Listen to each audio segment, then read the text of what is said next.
you guys remember when 2006 hit the big screens and everyone was waiting for the third X-Men?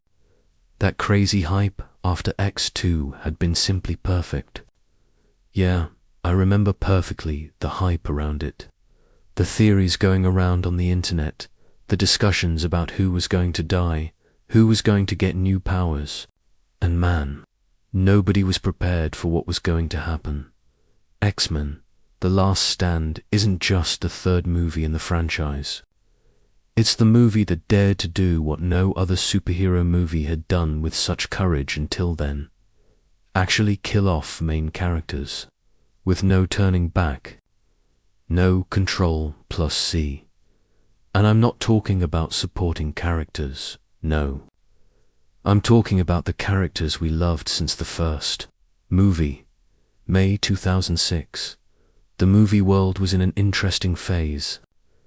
Pirates of the Caribbean: Dead Man's Chest was yet to premiere.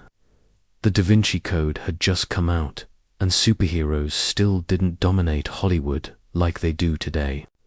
But X-Men had already proven that comic book adaptations could be serious, mature, and relevant. Bryan Singer had created something special in the first two films, mixing action with social issues, discrimination, and identity. But there was a huge problem. Bryan Singer left the project to direct Superman Returns. That's right, the guy who built the X-Men movie universe simply walked away in the middle of the trilogy. And then Fox had a complicated decision: delay the movie or find another director fast.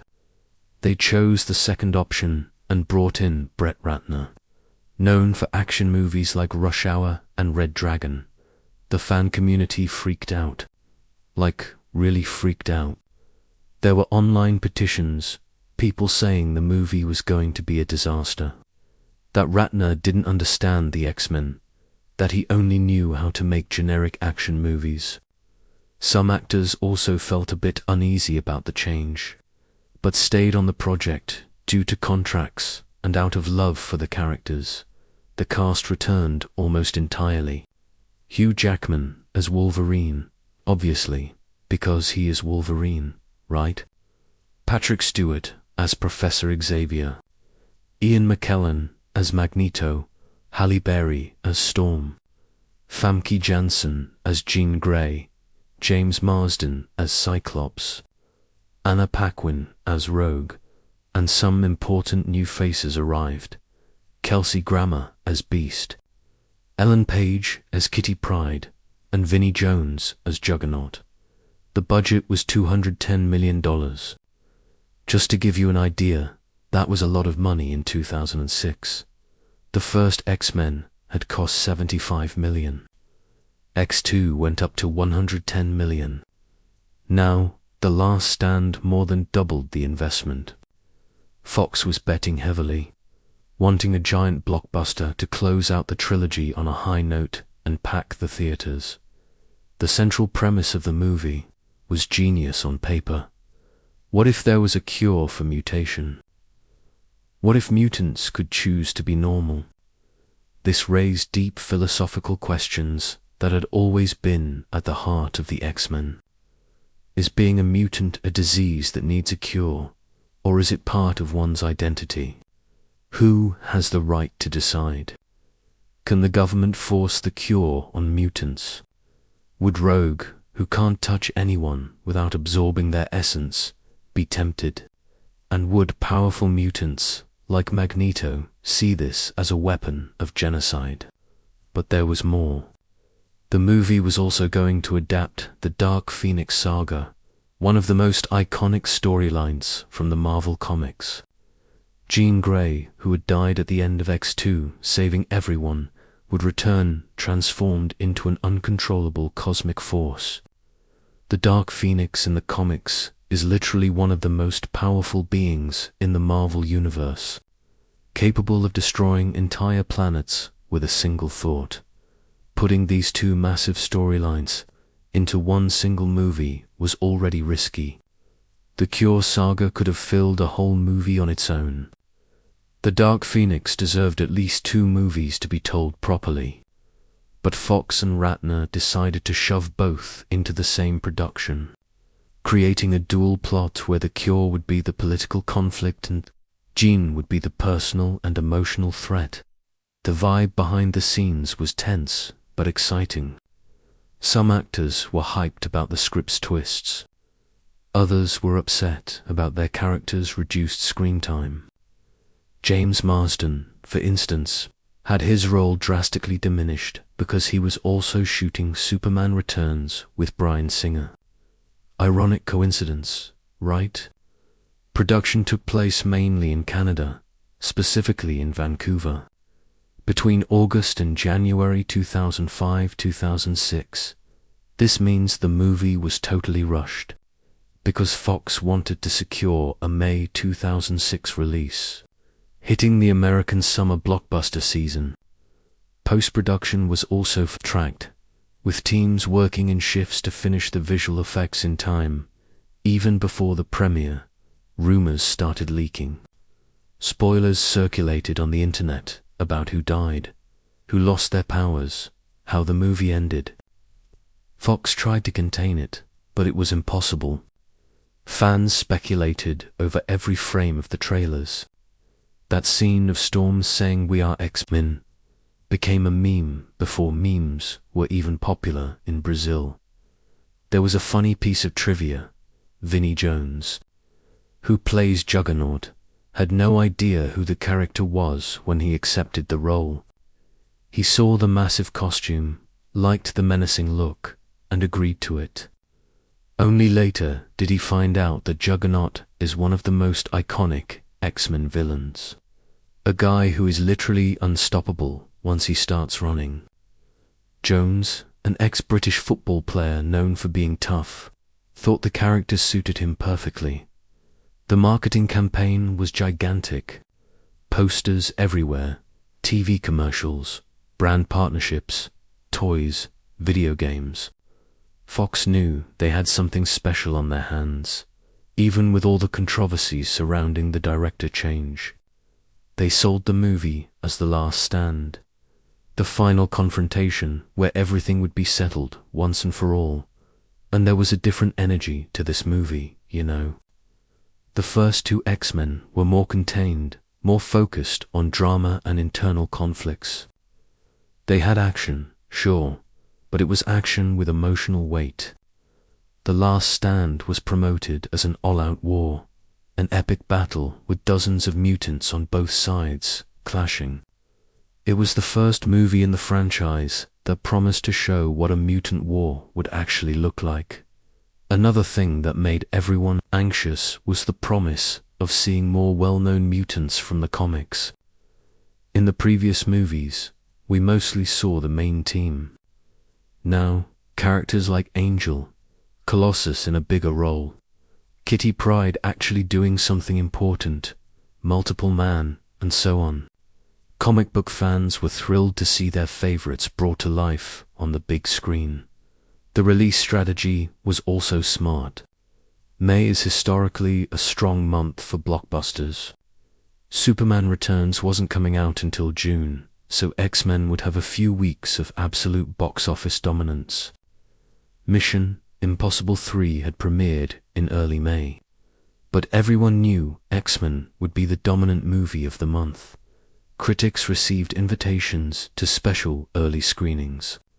Fox organized events in multiple countries simultaneously. In Brazil, the movie got a premiere with fans, cosplayers, a whole party celebrating the franchise. The marketing here was strong too, with free-to-air TV channels broadcasting the first two movies during premiere week. There was also the 3D issue, which wasn't standard back then. The Last Stand was released in traditional 2D, but the visual effects were designed to impress regardless. Massive explosions, Jean disintegrating things, Magneto moving the entire Golden Gate Bridge.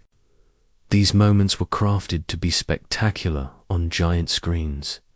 One thing many people don't know is that the movie almost had a different title in Brazil. They considered X-Men A Resistencia Final as a direct translation, but it sounded weird. Confronto Final, the final confrontation, was chosen because it better conveyed the idea of a decisive battle, of everything being resolved at once. And it worked. Because to this day, Brazilians call it Confronto Final, and everyone knows which one it is. Brett Ratner brought a different style to the sets. Bryan Singer was more meticulous, more focused on rehearsals and emotional nuances. Ratner was more direct, more let's shoot this action scene now and do 5 quick takes. Some actors loved the change of pace, finding it refreshing. Others missed the more contemplative approach.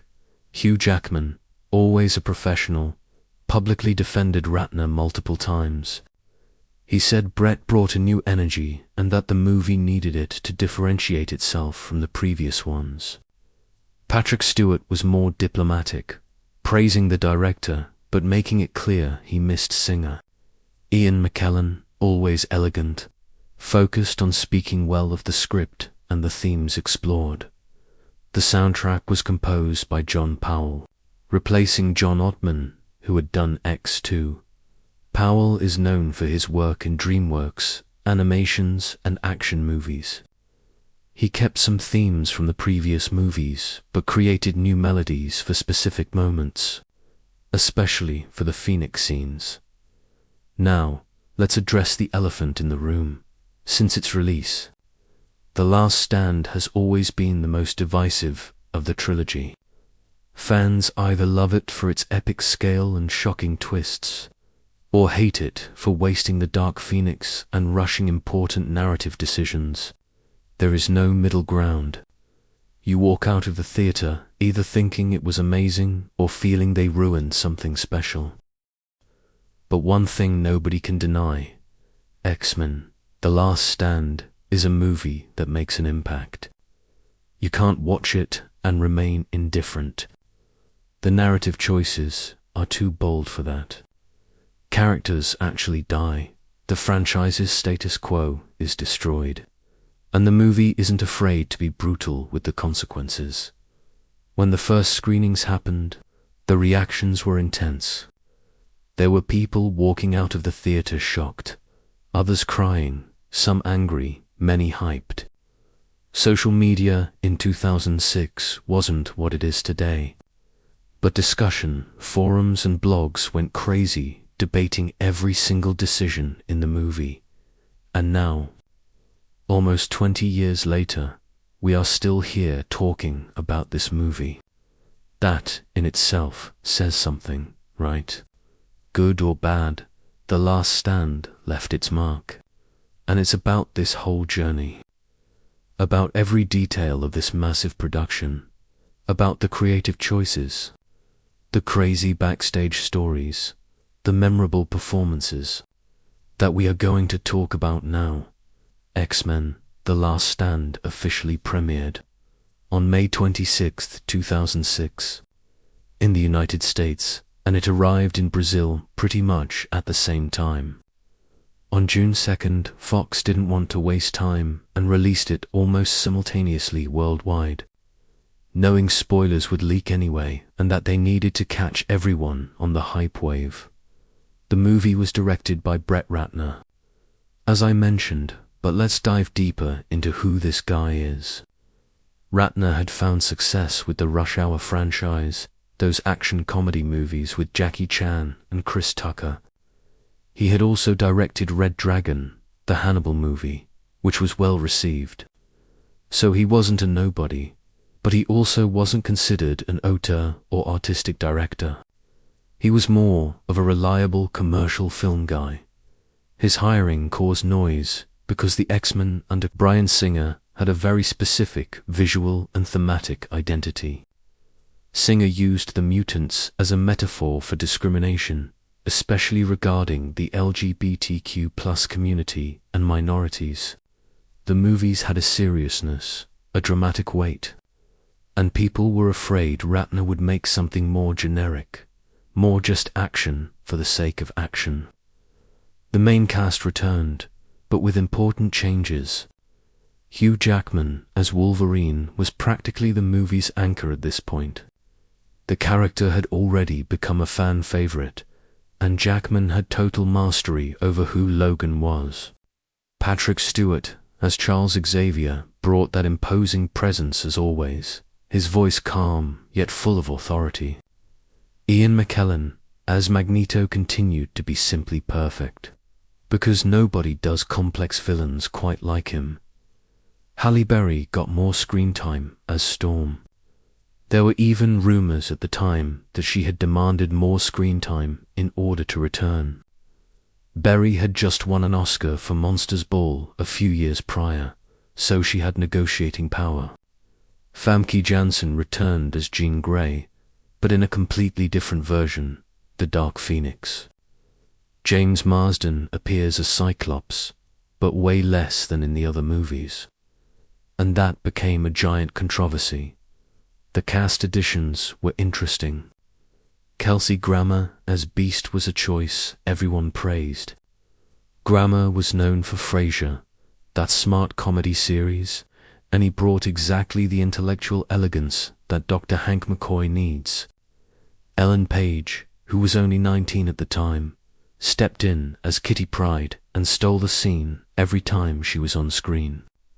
And Vinnie Jones as Juggernaut brought an intimidating physical presence. The movie has a runtime of 104 minutes. It seems short when you think about everything the script tries to do, and it really is.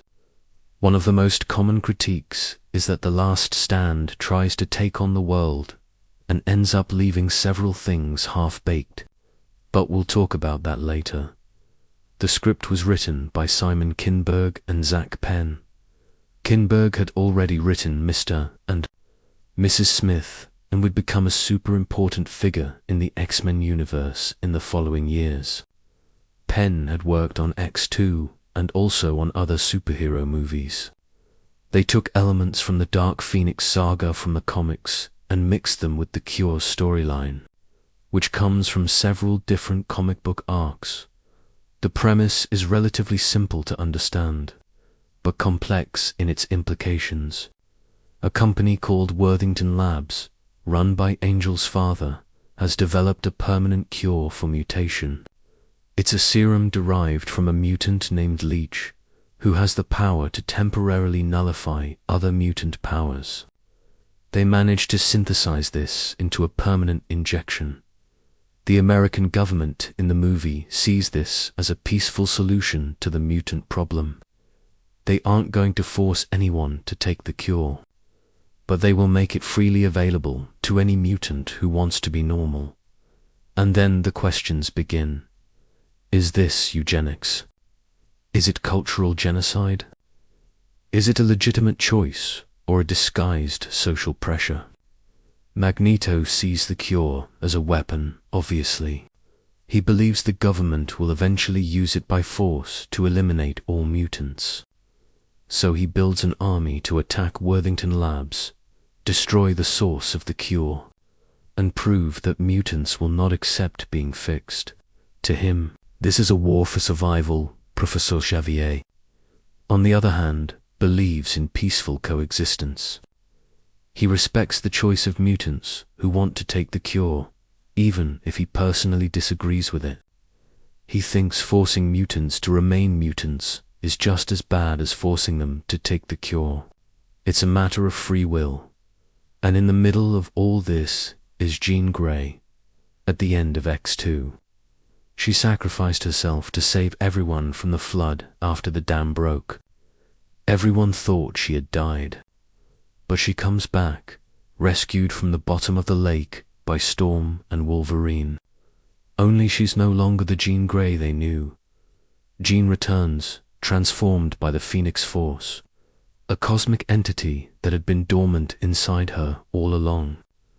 Xavier had placed psychic blocks in her mind when she was a child to prevent this power from emerging, because it was too dangerous. But the experience of dying broke those blocks, and now the Phoenix is free. The Dark Phoenix doesn't have Jean's morality or compassion. She is pure instinct, pure power. She can disintegrate anything just by looking at it. She can rewrite reality. She is basically a goddess, and Magneto sees in her the ultimate weapon for his war against humans. Wolverine sees in her the woman he loves trapped inside a monster.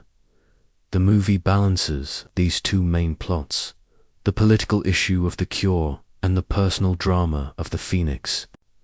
Sometimes it works, sometimes it feels like two different movies trying to coexist. But the intention was to show that the X-Men were fighting on two fronts, an external war against Magneto and an internal war trying to save Jean. There are several subplots going on too.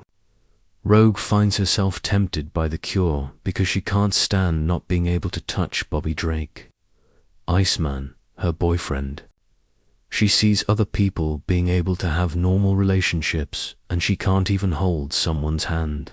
It's heartbreaking. Bobby, in turn, begins to develop a connection with Kitty Pryde, creating a teenage love triangle that actually serves to show how isolated Rogue feels even among the X-Men. Colossus appears more in this movie, transforming into metal and fighting alongside the team. Angel has a subplot about acceptance, rejected by his own father for having wings. The structure of the movie follows a relatively linear progression. It starts with the discovery of the cure and Jean being rescued. It develops the ideological conflict between Xavier and Magneto on how to respond to the cure. Magneto recruits Jean to his side. Xavier dies trying to contain the Phoenix in one of the most shocking scenes of the film, and it all culminates in the final battle on Alcatraz Island, where Worthington Labs is located. This final battle is the big set piece of the movie. Dozens of mutants on each side clashing. Magneto literally moves the entire Golden Gate Bridge to create a path to the island. There's storm flying and shooting lightning. Colossus punching people. Beast being agile and fierce. Wolverine fighting through hordes of enemies. And the Phoenix destroying everything and everyone indiscriminately. The emotional climax happens when Wolverine has to do the unthinkable. Kill Jean to save everyone. He's the only person who can get close to her without being disintegrated because of his healing factor. He regenerates as he walks towards her, begging Jean to fight the Phoenix from the inside. And when he manages to get a brief moment where Jean takes control, she begs him to finish it. And he does. The movie ends with massive consequences. Xavier dead. Jean dead. Cyclops dead. Magneto depowered after being injected with the cure. The Xavier school remains open, but with Storm taking over, Wolverine, emotionally destroyed, leaves the school. And in a post-credits scene, we see that Xavier might have transferred his consciousness into the body of a comatose patient. Leaving the door open, it's a lot happening in 104 minutes. A lot of death, a lot of twists, a lot of action. And that's why some people find the movie chaotic. There's no time to breathe, to process the losses. Barely any time to say goodbye to the characters who die. But there are people who like exactly that intensity, that feeling that anything can happen at any moment. Visually, the movie is bigger and more colorful than the previous ones. Ratner brought a more vibrant palette, especially in the action scenes. The X-Men's uniforms are still those black leather ones from Singer, but now they wear them more often on missions. It has a different energy, less somber than X2, more blockbuster in the classic sense. The tone varies quite a bit. There are super serious and dramatic moments, like Xavier's death. There are moments of pure action. There are attempts at humor. Some work and others not so much. Juggernaut's line, "I'm the Juggernaut, bitch," was thrown in because, It had become an internet meme before the movie, but in context, it sounds a bit forced. One thing the movie does well is showing the scale. For the first time, we actually see what looks like a mutant war. It's not just 5 or 6 mutants fighting. It's dozens. Mutants we had never seen before appear on both sides. There's an epic feeling that the previous movies didn't have because they were more focused and intimate. The performances vary. Jackman continues to be flawless as Wolverine, especially in the emotional scenes with Jean. Stewart and McKellen are always excellent. 2 classical theatre actors who elevate any material. Jansen does what she can with the Phoenix, but the script doesn't give her much to work with beyond staring intensely and blowing things up. Berry has more leadership moments, which is cool to see. The movie definitely delivers action. If you want to see mutants using their powers in spectacular ways, The Last Stand provides that in spades. The bridge sequence is iconic. Seeing Magneto levitating that gigantic structure with thousands of cars still on it is joy. The final scene with the Phoenix disintegrating everything is visually impressive, even if emotionally it lacks the weight it should have. Now, adapting the Dark Phoenix was always going to be complicated. In the comics, it's a massive saga that spans dozens of issues. Jean becomes the Phoenix, saves the universe, gets corrupted, turns into the Dark Phoenix, destroys an entire solar system, killing billions, and eventually sacrifices herself. It's far too epic for a single movie, especially sharing space with another main plot. So the movie did a simplified version. The Phoenix here isn't a separate cosmic entity. It's more like a super powerful alternate personality inside Jean. She doesn't destroy planets, but she destroys everything around her. And the final sacrifice doesn't have the cosmic grandeur of the comics, but it has the emotional weight of Wolverine, having to kill the woman he loves. The Cure issue as the main plot was an interesting choice because it's thematically relevant. X-Men has always been about acceptance, about embracing what makes you different. The Cure represents the social pressure to conform, to fix what makes you unique. It's a powerful metaphor that resonates with several marginalized communities, and the movie doesn't present an easy answer. Rogue chooses to take the Cure at the end, and the movie doesn't judge her for it. It was her choice, based on her own suffering, but it also shows that Magneto is right to fear how the Cure can be used as a weapon, because they literally use it on him as ammunition. It's a nuance that often gets overlooked in critiques of the film. The Last Stand is ultimately a movie about consequences and choices, about the price of war, about the cost of having immense powers, about accepting loss and moving forward. It might not execute everything perfectly, but it tries to do something meaningful with these characters and these ideas, and that counts for something. Let's really dive into the story now, because there's a lot going on and everything happens fast. The movie opens by throwing you right into a flashback scene, like 20 years before the main story. We see a much younger Charles Xavier, still able to walk, alongside Eric Lenscher, who hadn't yet become the Magneto we know. They go to a suburban house to visit a little girl. That girl is Jean Grey as a child, and man, this scene establishes so much. Her parents called Xavier because strange things are happening around their daughter. Objects levitate, the TV changes channels on its own, cars on the street stop out of nowhere.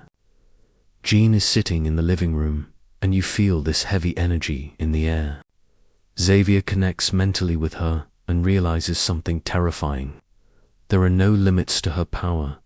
He literally tells the parents that Jean is a Class 5 mutant, something not even he is.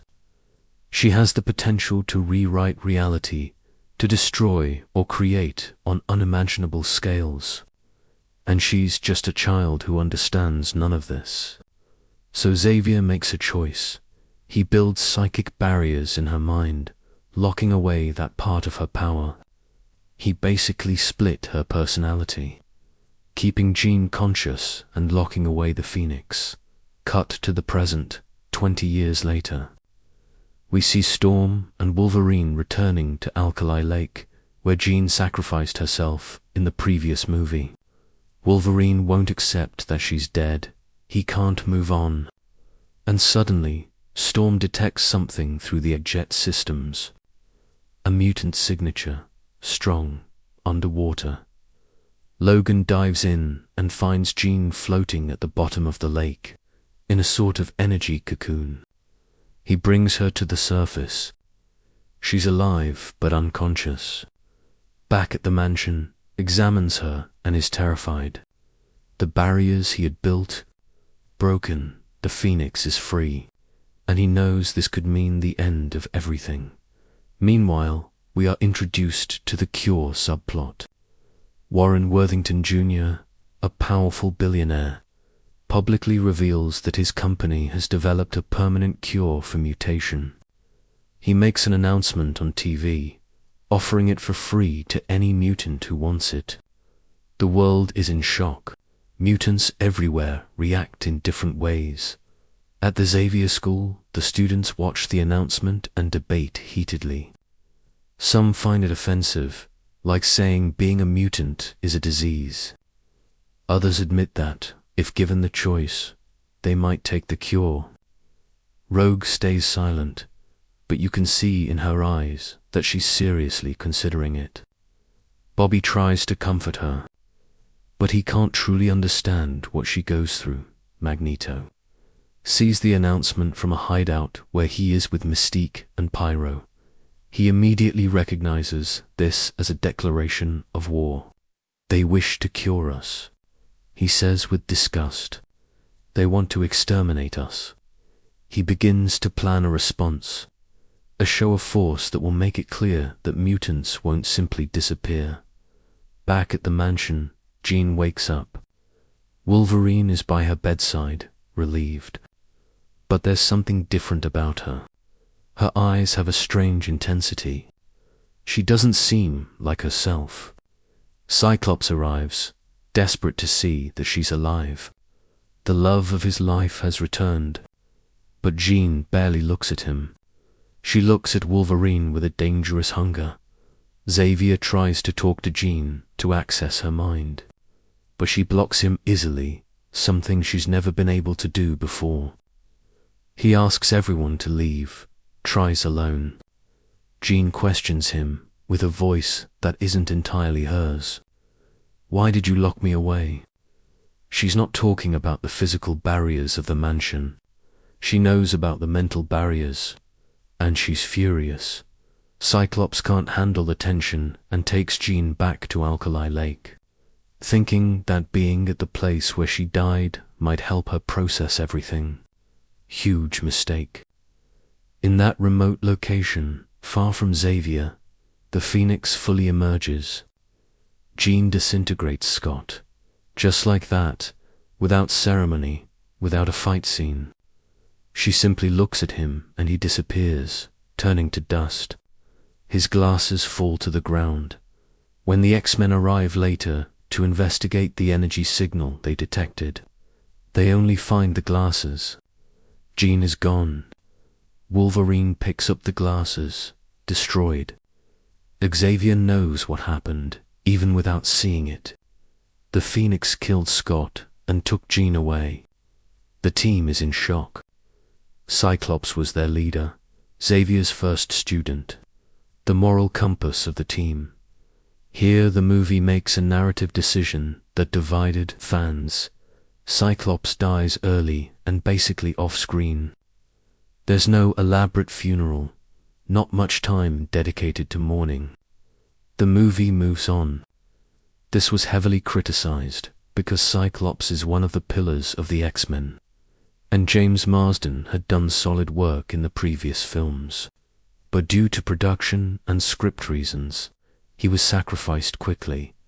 Magneto is also looking for Jean. He feels her power, recognizes that she is stronger than anything that has ever existed. If he can bring her to his side, the war against the humans is already won.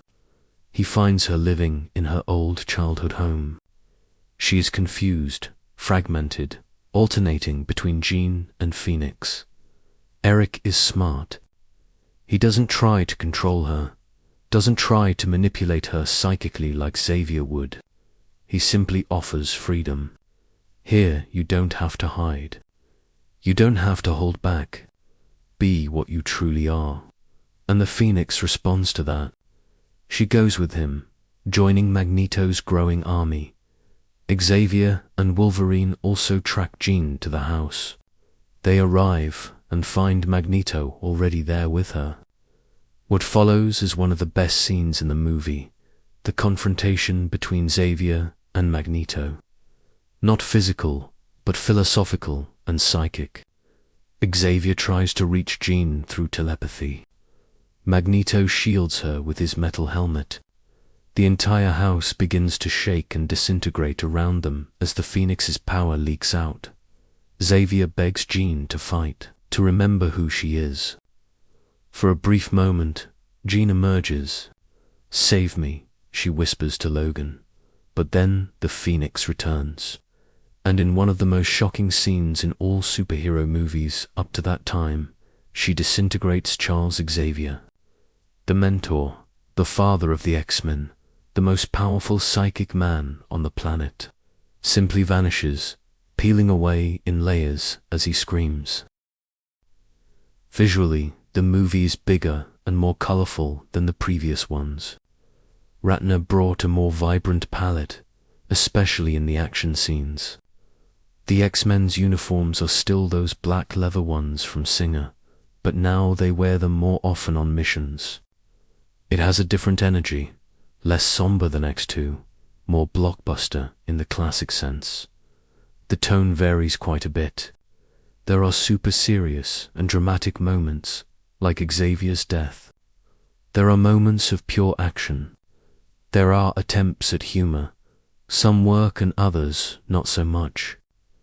Juggernaut's line, "I'm the Juggernaut, bitch," was thrown in because it had become an internet meme before the movie, but in context, it sounds a bit forced. One thing the movie does well is showing the scale. For the first time, we actually see what looks like a mutant war. It's not just 5 or 6 mutants fighting. It's dozens. Mutants we had never seen before appear on both sides. There's an epic feeling that the previous movies didn't have because they were more focused and intimate. The performances vary.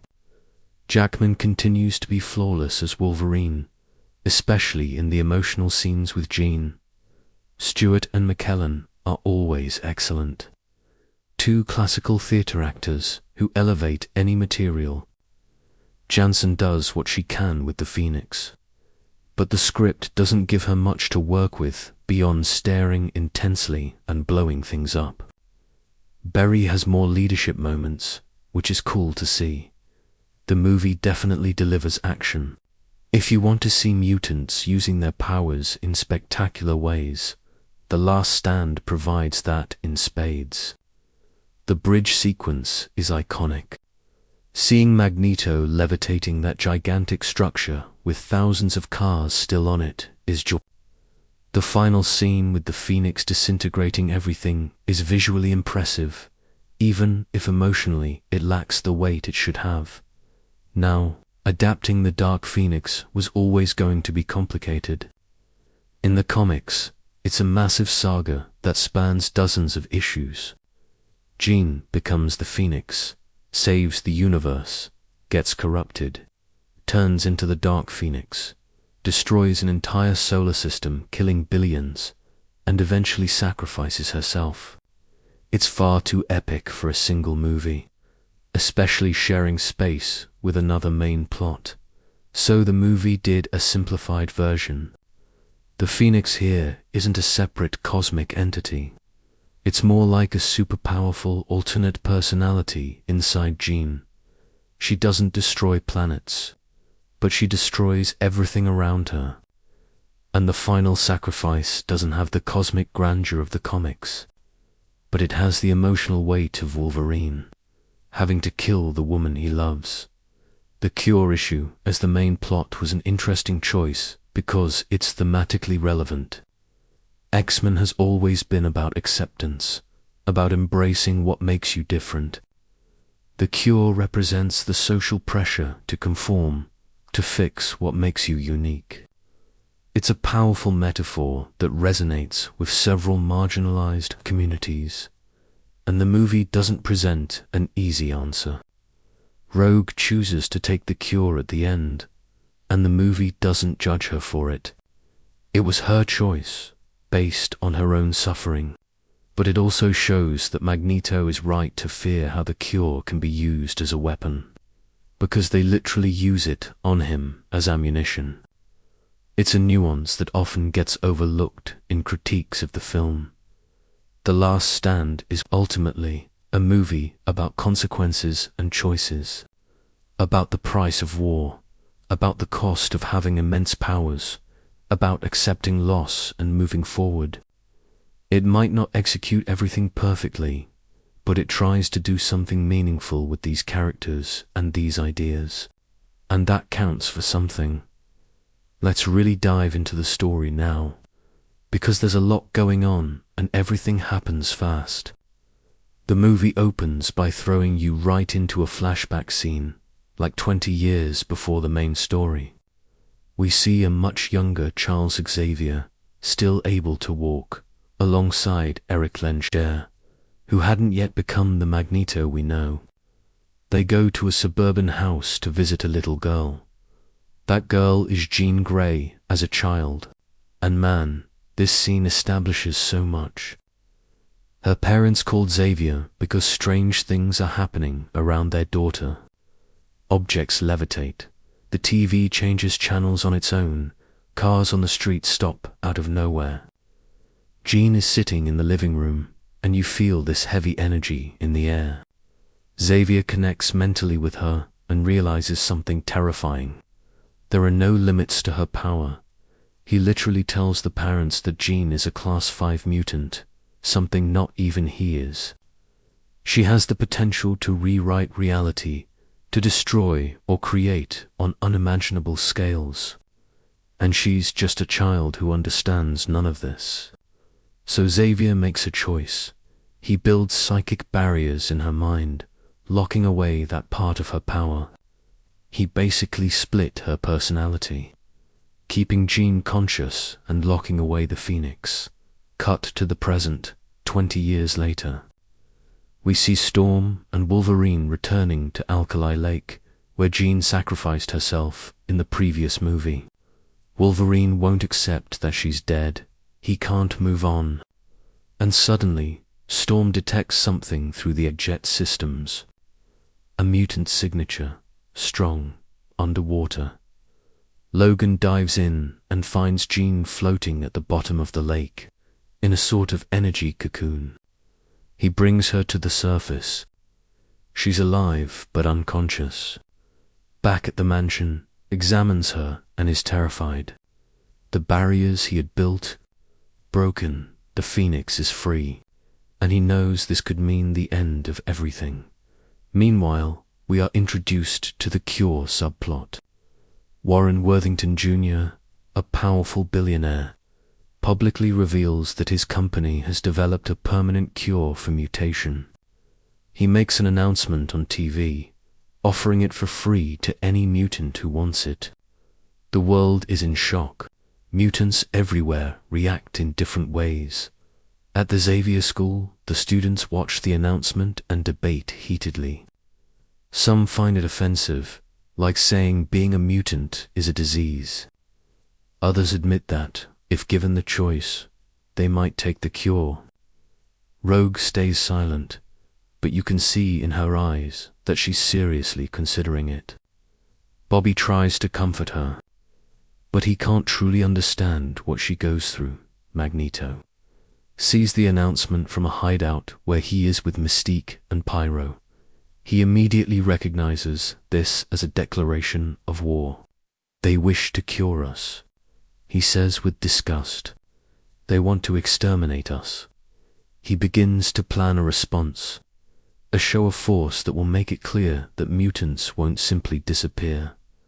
Back at the mansion, Jean wakes up. Wolverine is by her bedside, relieved. But there's something different about her. Her eyes have a strange intensity. She doesn't seem like herself. Cyclops arrives, desperate to see that she's alive. The love of his life has returned. But Jean barely looks at him. She looks at Wolverine with a dangerous hunger.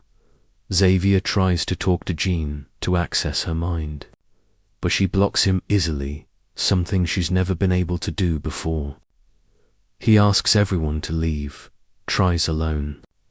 Jean questions him with a voice that isn't entirely hers. "Why did you lock me away?" She's not talking about the physical barriers of the mansion. She knows about the mental barriers, and she's furious.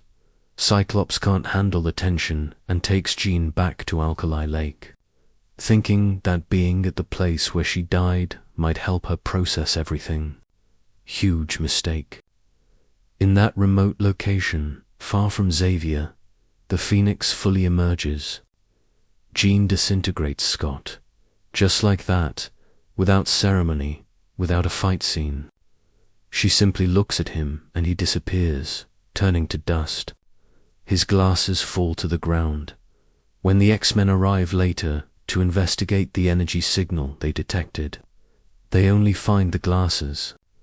Jean is gone. Wolverine picks up the glasses, destroyed. Xavier knows what happened, even without seeing it. The Phoenix killed Scott and took Jean away. The team is in shock. Cyclops was their leader, Xavier's first student, the moral compass of the team. Here the movie makes a narrative decision that divided fans. Cyclops dies early and basically off-screen. There's no elaborate funeral, not much time dedicated to mourning. The movie moves on. This was heavily criticized because Cyclops is one of the pillars of the X-Men, and James Marsden had done solid work in the previous films. But due to production and script reasons, he was sacrificed quickly. Magneto is also looking for Jean. He feels her power, recognizes that she is stronger than anything that has ever existed. If he can bring her to his side, the war against the humans is already won.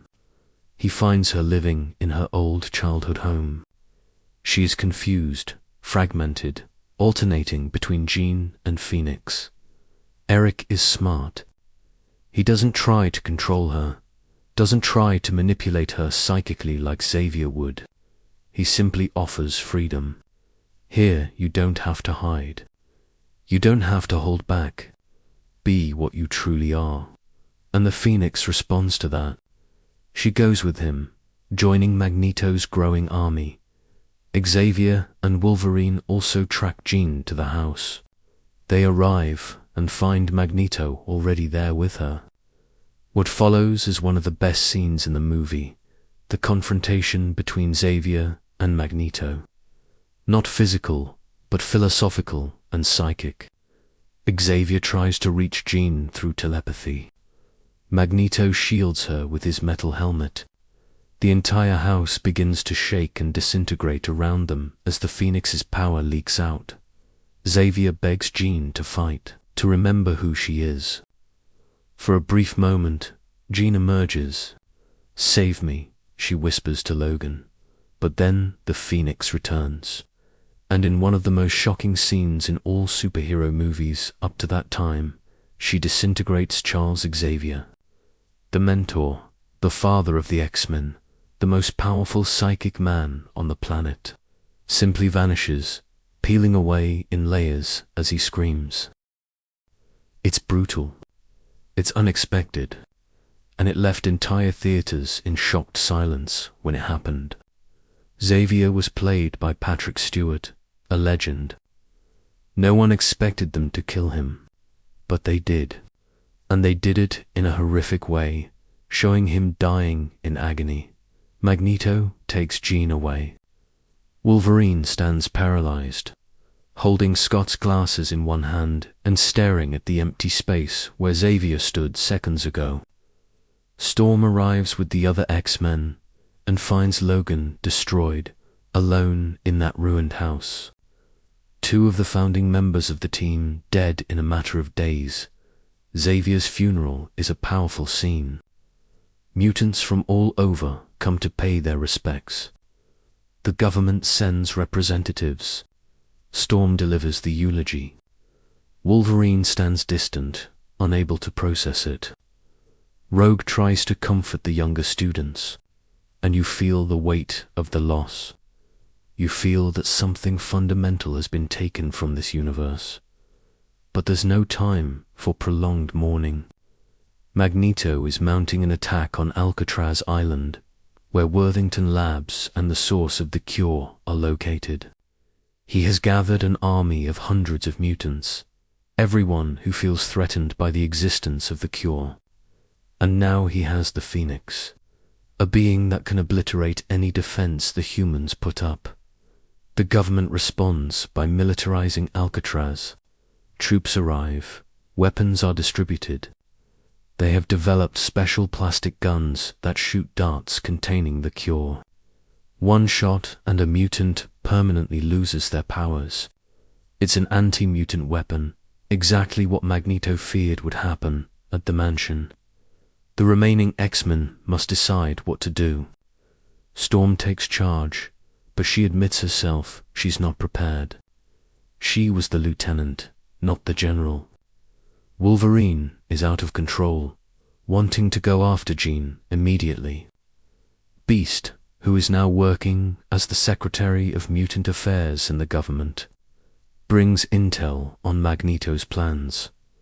Hank McCoy, the Beast, is an interesting addition in this movie. He was mentioned in previous ones, but never appeared.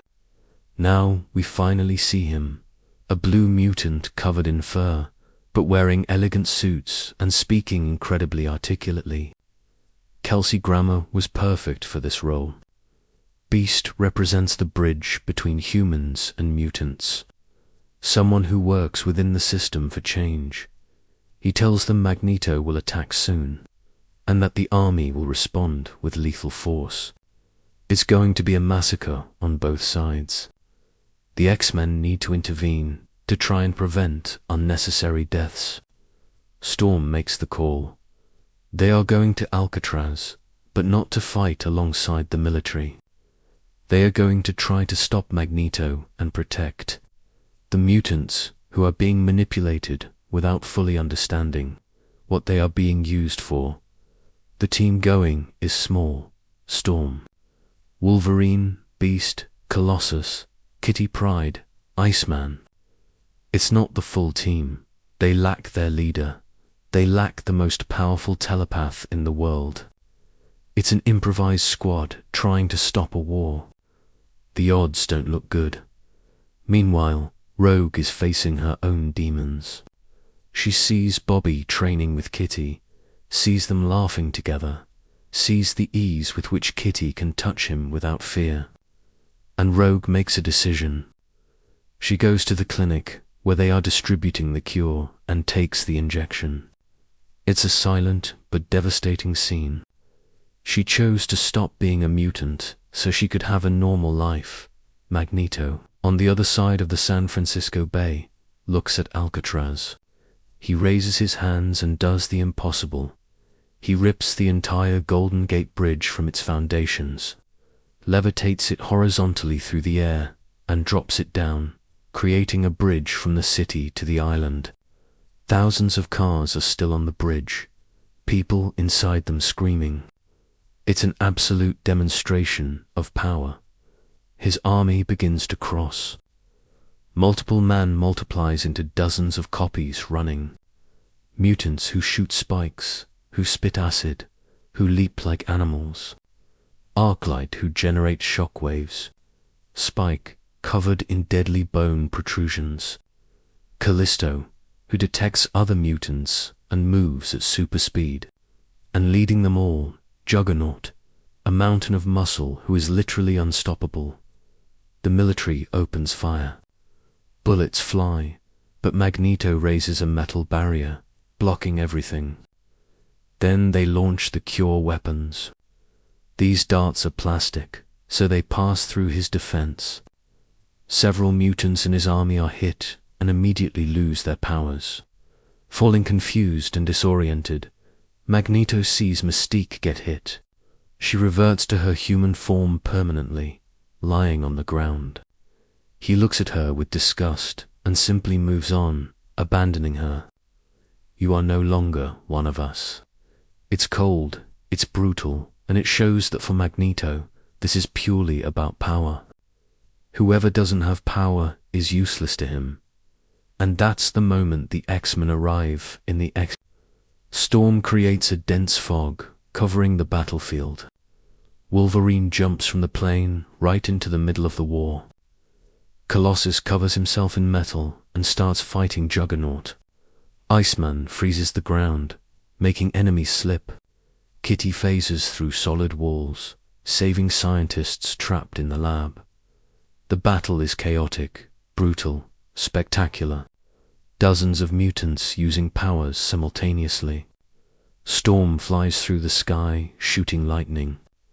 Beast leaps and spins with impossible agility, taking down opponents without killing them.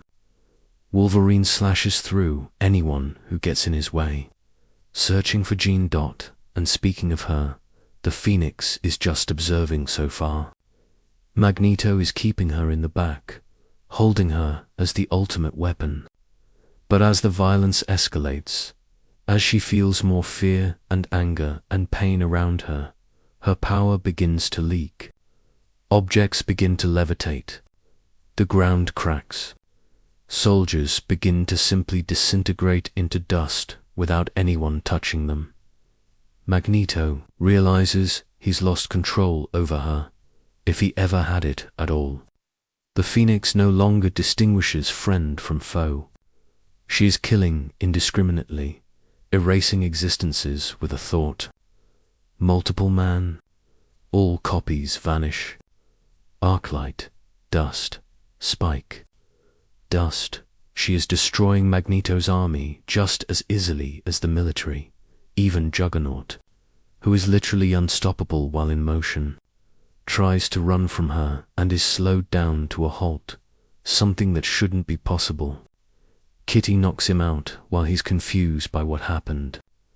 The unstoppable Juggernaut found something that could stop him. Wolverine keeps advancing toward Jean through the chaos. He ignores everything else.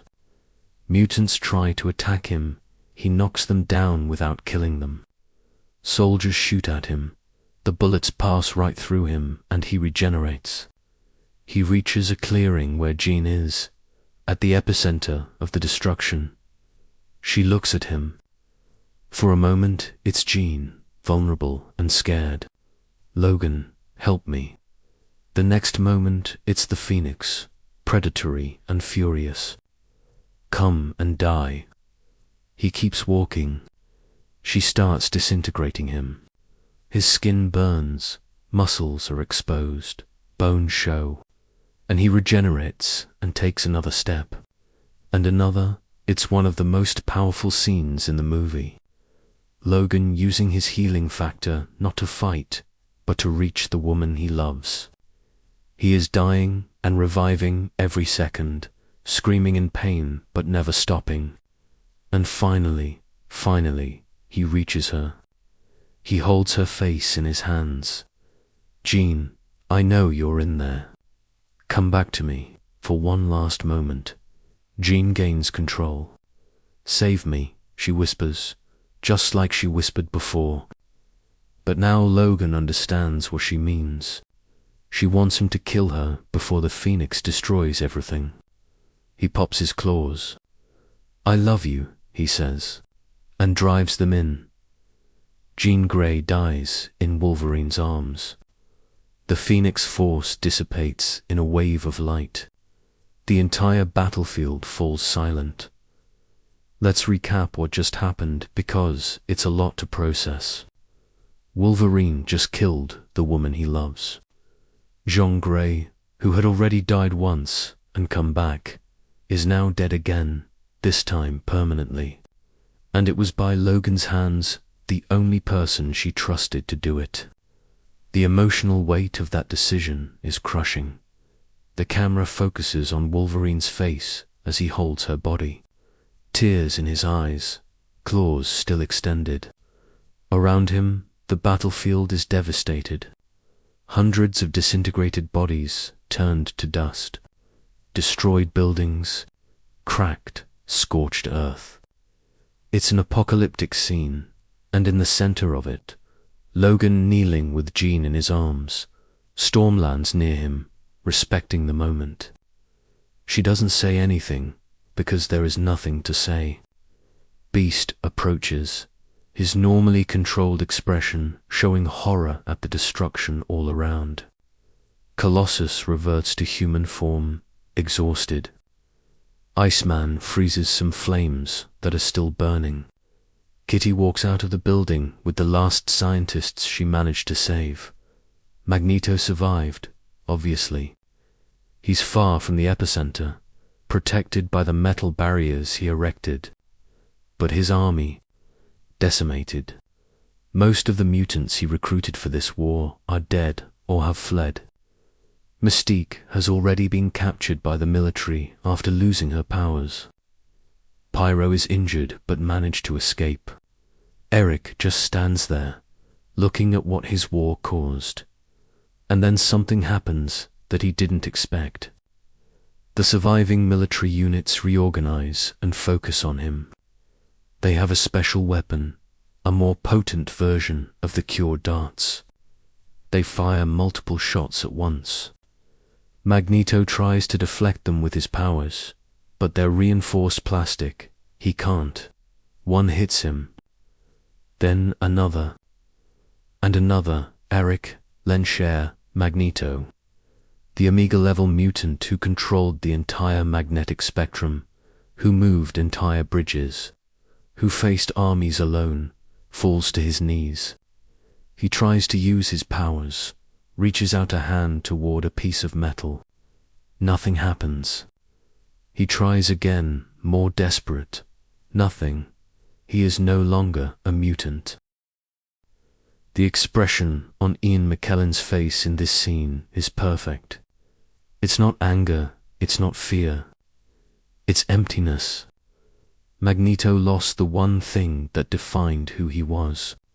Since he was a child in the concentration camps when he discovered his powers, they were an integral part of his identity. And now, in his 70s, he is just an ordinary man. They arrest him without resistance. The X-Men return to the mansion. There is no sense of victory. They stopped Magneto, yes. They prevented a larger war. They saved lives. But they lost Xavier. They lost Jean. They lost Cyclops. The price was too high. The school feels empty now, even full of students. The hallways echo differently without the professor's presence. There's a scene where Storm is in Xavier's office, sitting in his chair, looking at all the books and artifacts he collected over decades. She didn't want this responsibility. She was happy being the meteorology teacher, the second in command. But now she is the command. The students look to her, expecting leadership, direction, safety. Wolverine is on a path of silent self-destruction. He isolates himself in his room, doesn't talk to anyone. Every time he closes his eyes, he sees Jean looking at him, begging to be freed. He saved the world by killing the woman he loved. It's the kind of sacrifice heroes make, but it destroys them inside. Logan isn't the type to process emotions, Healthily. Rogue returns to the mansion, but everything has changed. She is no longer a mutant. She can touch Bobby now. She can hold his hand without fear. But there's a distance between them that didn't exist before. Bobby tries to act like nothing changed, but it did. She's no longer part of that world, not in the same way. The other students treat her differently, not always badly, but differently. There's a touching moment where she walks through the main hall and sees the mutant students training, using their powers. Jubilee creating fireworks, Colossus transforming, Iceman freezing things, and Rogue just stands there watching from the outside, literally and metaphorically. She made the choice she felt was right, but every choice has consequences. The movie shows the global repercussions to the existence of the cure changed everything. Governments around the world are debating whether they should make it mandatory for dangerous mutants. There are protests on both sides, humans demanding all mutants be cured, mutants defending their right to exist as they are. The tension hasn't diminished, it's just changed shape. Warren Worthington 3, Angel, has a subplot that resolves in this final act. His father, who created the cure, did so because he couldn't accept that his son had wings. Warren grew up his whole life hating himself, trying to cut his wings off when he was a teenager. But during the battle at Alcatraz, when everything was collapsing, he flew up there and saved his dad from falling off a building. That scene is visually beautiful. Warren shattering the window, glass exploding around him, huge wings spreading open, flying in slow motion to catch his father in freefall. And when they land, his father looks at him with tears in his eyes, and finally says, "I'm sorry. You're perfect just the way you are." Warren hugs his dad. It's a moment of reconciliation and acceptance that contrasts with all the violence around them. The film also resolves the issue of Leech, the mutant boy whose genetics were used to create the cure. He was being kept at Worthington Labs, not exactly a prisoner, but definitely not free. Kitty Pryde finds him during the battle, a scared little boy hiding while adults kill each other over what he is. She gets him out of there, taking him to safety. In the end, Leech is taken to the Xavier school. Storm talks to him, explains that here he will be accepted, he will have friends. He will learn to live with his power instead of being exploited because of it. It's a small moment of hope amidst so much loss. The school remains a sanctuary, still making a difference. There's an interesting scene with Beast after it's all over. He resigns from his position as Secretary of Mutant Affairs in the government. He realized during the battle that his place is with the X-Men, not in a Washington office trying to play politics. He returns to the mansion and offers his services as a teacher. Storm gratefully accepts, because she needs all the help she can get. The government also changes its approach after Alcatraz. They saw what happens when mutants are pushed too far, when they feel threatened with extinction. The cure program remains available, but it is no longer aggressively promoted. There's no more talk of making it mandatory. It's a small but significant victory. Magneto is taken to a special prison for depowered mutants who committed crimes. It's not the plastic cube he was in during X2, because now he doesn't need that level of containment. He's just an old man. There's a scene of him playing chess alone in a park, moving the pieces manually, something he never had to do before. But then, in the final second of the movie, he reaches out his hand toward a metal piece and it trembles slightly. That final scene with Magneto generated endless debate. Is the cure permanent or not? Does that tremor mean his powers are coming back? Was it just the wind? The movie leaves it intentionally ambiguous, but it suggests that maybe, just maybe, you can't suppress someone's fundamental nature permanently. Magneto always believed that mutants were the next stage of evolution. Maybe he was right. Wolverine eventually leaves his room. He's not okay. He probably never will be completely, but he's functioning. Storm has a conversation with him where she basically says she needs him there, that the students need him, that Xavier would have wanted him to stay. Logan resists at first, says he's not the teacher type, that he's not a hero. But she replies with something simple and powerful.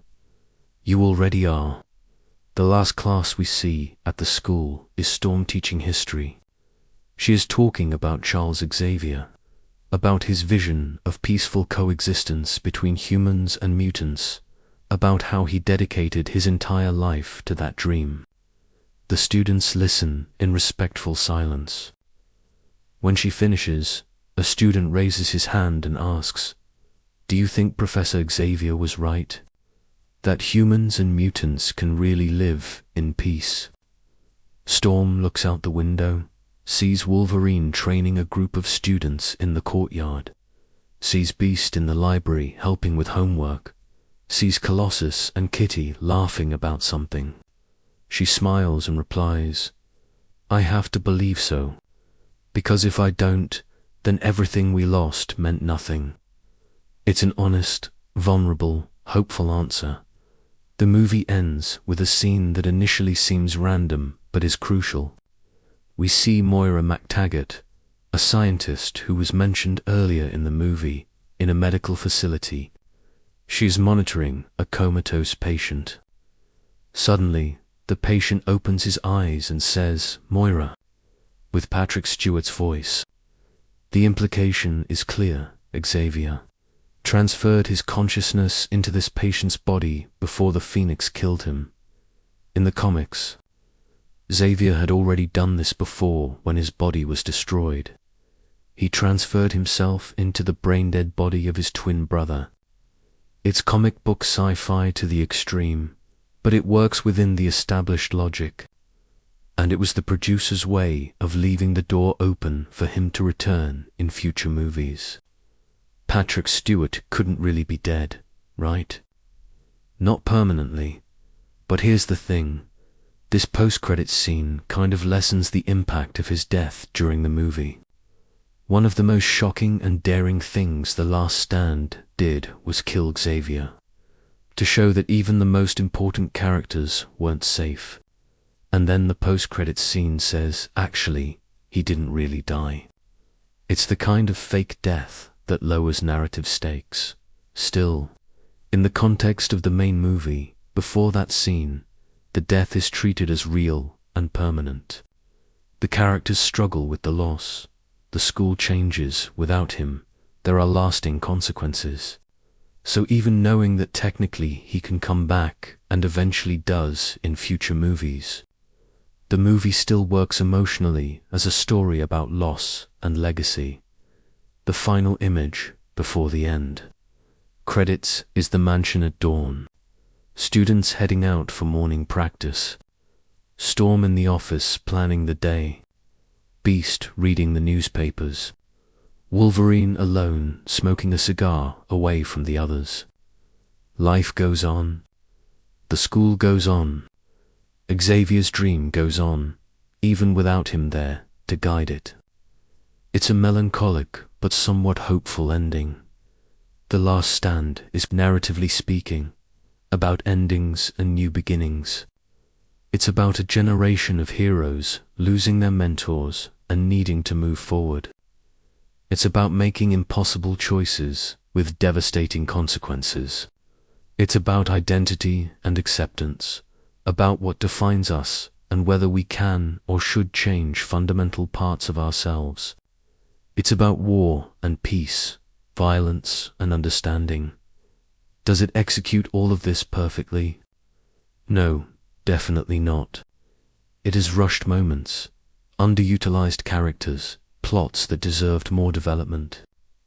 But the core ideas are solid, the themes are relevant, and the biggest emotional beats generally hit the mark. It's a flawed movie trying to do something ambitious, which is more interesting than a safe movie that risks nothing. Now, let's talk about the characters individually, because each one has their specific journey in this film, and some work better than others. Starting with the obvious, Wolverine, played once again by Hugh Jackman, who at this point had become inseparable from the role. Logan in this movie is driven mainly by two things: his love for Jean Grey and his loyalty to Professor Xavier. Since the first movie, there was romantic tension between him and Jean, even though she was with Scott. In X2, that developed further, with Jean clearly feeling something for Logan too, but choosing to stay with Scott, and then she died. Or at least they thought so when Jean comes back. Wolverine is the only one who had truly never given up on her. He went back to Alkali Lake, searching, unable to accept that she was gone, and when he finds her, all he wants is to bring her back, to save her. But the woman who returns isn't the Jean he knew. It's something darker, more dangerous. And eventually, he realizes that the only way to save her is to let her go. Jackman delivers a multi-layered performance here. He has Wolverine's trademark rage, the violence always on the verge of exploding. But there's also real vulnerability, especially in the scenes with Jean, when he walks through the disintegration to reach her. Screaming in pain but keeping going, it's devastating. And the final scene where he kills her is played with surprising tenderness. The tears in his eyes look genuine. Wolverine's arc is about letting go. He spent 3 movies attaching himself to people, trying to find a family after centuries of loneliness. And in this movie, he loses almost everyone. Jean, Xavier, Scott, the people who anchored him. And in the end, he has to decide whether he'll run away again or stay and honor their legacy. He stays, but you feel that it's a painful choice. Storm, played by Halle Berry, finally gets the space she deserved since the first movie. In the previous ones, she was more of a supporting character, had some cool moments, but was never the focus. Here, she becomes the leader of the X-Men after Scott dies and Xavier dies. It's thrust upon her. She didn't ask for it, but she steps up. Berry does a good job showing Ororo's insecurity beneath the outward confidence. There's a scene where she admits to Logan that she doesn't know if she can lead, that Xavier always made it look easy, but it's terrifying. Logan replies with something like "Welcome to the club." Nobody knows what they're doing. It's a small moment, but it establishes that leadership isn't about having all the answers. It's about pushing forward even without them. Visually, Storm is spectacular in this movie. Her scenes flying, creating storms, shooting lightning, are some of the most beautiful. There's a part in the final battle where she flies up, eyes turning white, and summons a massive storm that covers the whole island. It's iconic, it's powerful. It's exactly how Storm should be portrayed. The problem with Storm in this movie is that, like everyone else, she doesn't get enough time. Her arc of becoming a leader is interesting, but it's compressed into a few scenes. It would have been cool to see more of her dealing with the students, making tough decisions, defining her own leadership philosophy different from Xavier's. But the movie has too many characters to give proper attention to everyone. Jean Grey and the Phoenix, played by Famke Janssen, are technically the main antagonist of the film. Although it's complicated, Jean isn't a villain. She is a victim of her own circumstances and powers. The Phoenix is more a force of nature than a person with motivations, and Janssen has to balance between the two, alternating in individual scenes. When Jean has moments of clarity, Janssen brings a devastating fragility. "Save me," she whispers, trapped inside her own body while the Phoenix uses her as a vessel. Those moments are rare but impactful. Most of the time, however, she is the Phoenix, silent intensity, predatory stare, power leaking from every pore. The problem is that the script doesn't give Jansen much to do other than stand there staring intensely while CGI happens around her. The Dark Phoenix in the comics has dialogue, has a personality. She is arrogant and powerful and conscious. In the movie, she's almost mute, more monster than character. It's a waste of Jansen's talent and the complexity the role could have had. Still, the chemistry between her and Jackman saves a lot of scenes. When Logan is begging for Jean to come back, you believe in his love because the two actors sell that relationship. Their final scene together works mainly because of the performances, because the script itself is relatively straightforward. Magneto, played by the always exceptional Ian McKellen, continues to be the most complex and fascinating villain in the franchise. In this movie, Eric isn't wrong in his concerns. The cure is dangerous. It can be used as a weapon, and it eventually is used as a weapon. He anticipated exactly what would happen. But his methods, raising an army, attacking civilian facilities, causing massive deaths, are indefensible. McKellen brings a sadness to Magneto that isn't always in the text. You feel that he is tired of fighting, tired of always being at war. But he doesn't see another option. When he abandons Mystique after she loses her powers, saying "You are no longer one of us," it's cruel. But it also reveals something deep about Eric. To him, being a mutant isn't just an identity, it's everything. Without powers, Mystique is literally no longer relevant to him. The final scene where Magneto loses his own powers is played perfectly. McKellen doesn't play it dramatic or over the top. It's quiet, it's hollow. Eric reaches out for the metal. Nothing happens, and he simply accepts it. After decades of defining himself by his powers, he now has to exist without them. It's a punishment worse than prison or death for someone like him. Beast, played by Kelsey Grammer, is a delightful addition. Hank McCoy is one of the most beloved characters from the comics, a mutant who looks like a beast, but is one of the most brilliant intellects on the planet. He quotes literature, speaks 5 languages, and fights with surprising agility for someone so big. Grammer captures all of this perfectly. Grammer's casting was inspired. He has that distinct voice, that precise diction from his years on Frasier, and it translates perfectly to Beast.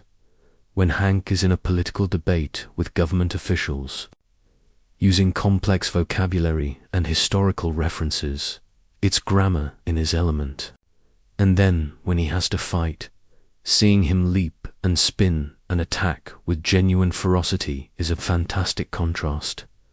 Beast also serves as the moral conscience of the film in some ways. He tries to work within the system, tries to make change through politics and diplomacy. But he eventually realizes that sometimes you have to act, not just talk. His decision to leave the government and return to the X-Men is symbolic. Political idealism has its limits. Sometimes you have to literally fight for what you believe in. Kitty Pryde, played by Ellen Page, now Elliot Page, is technically a supporting character but leaves a strong impression.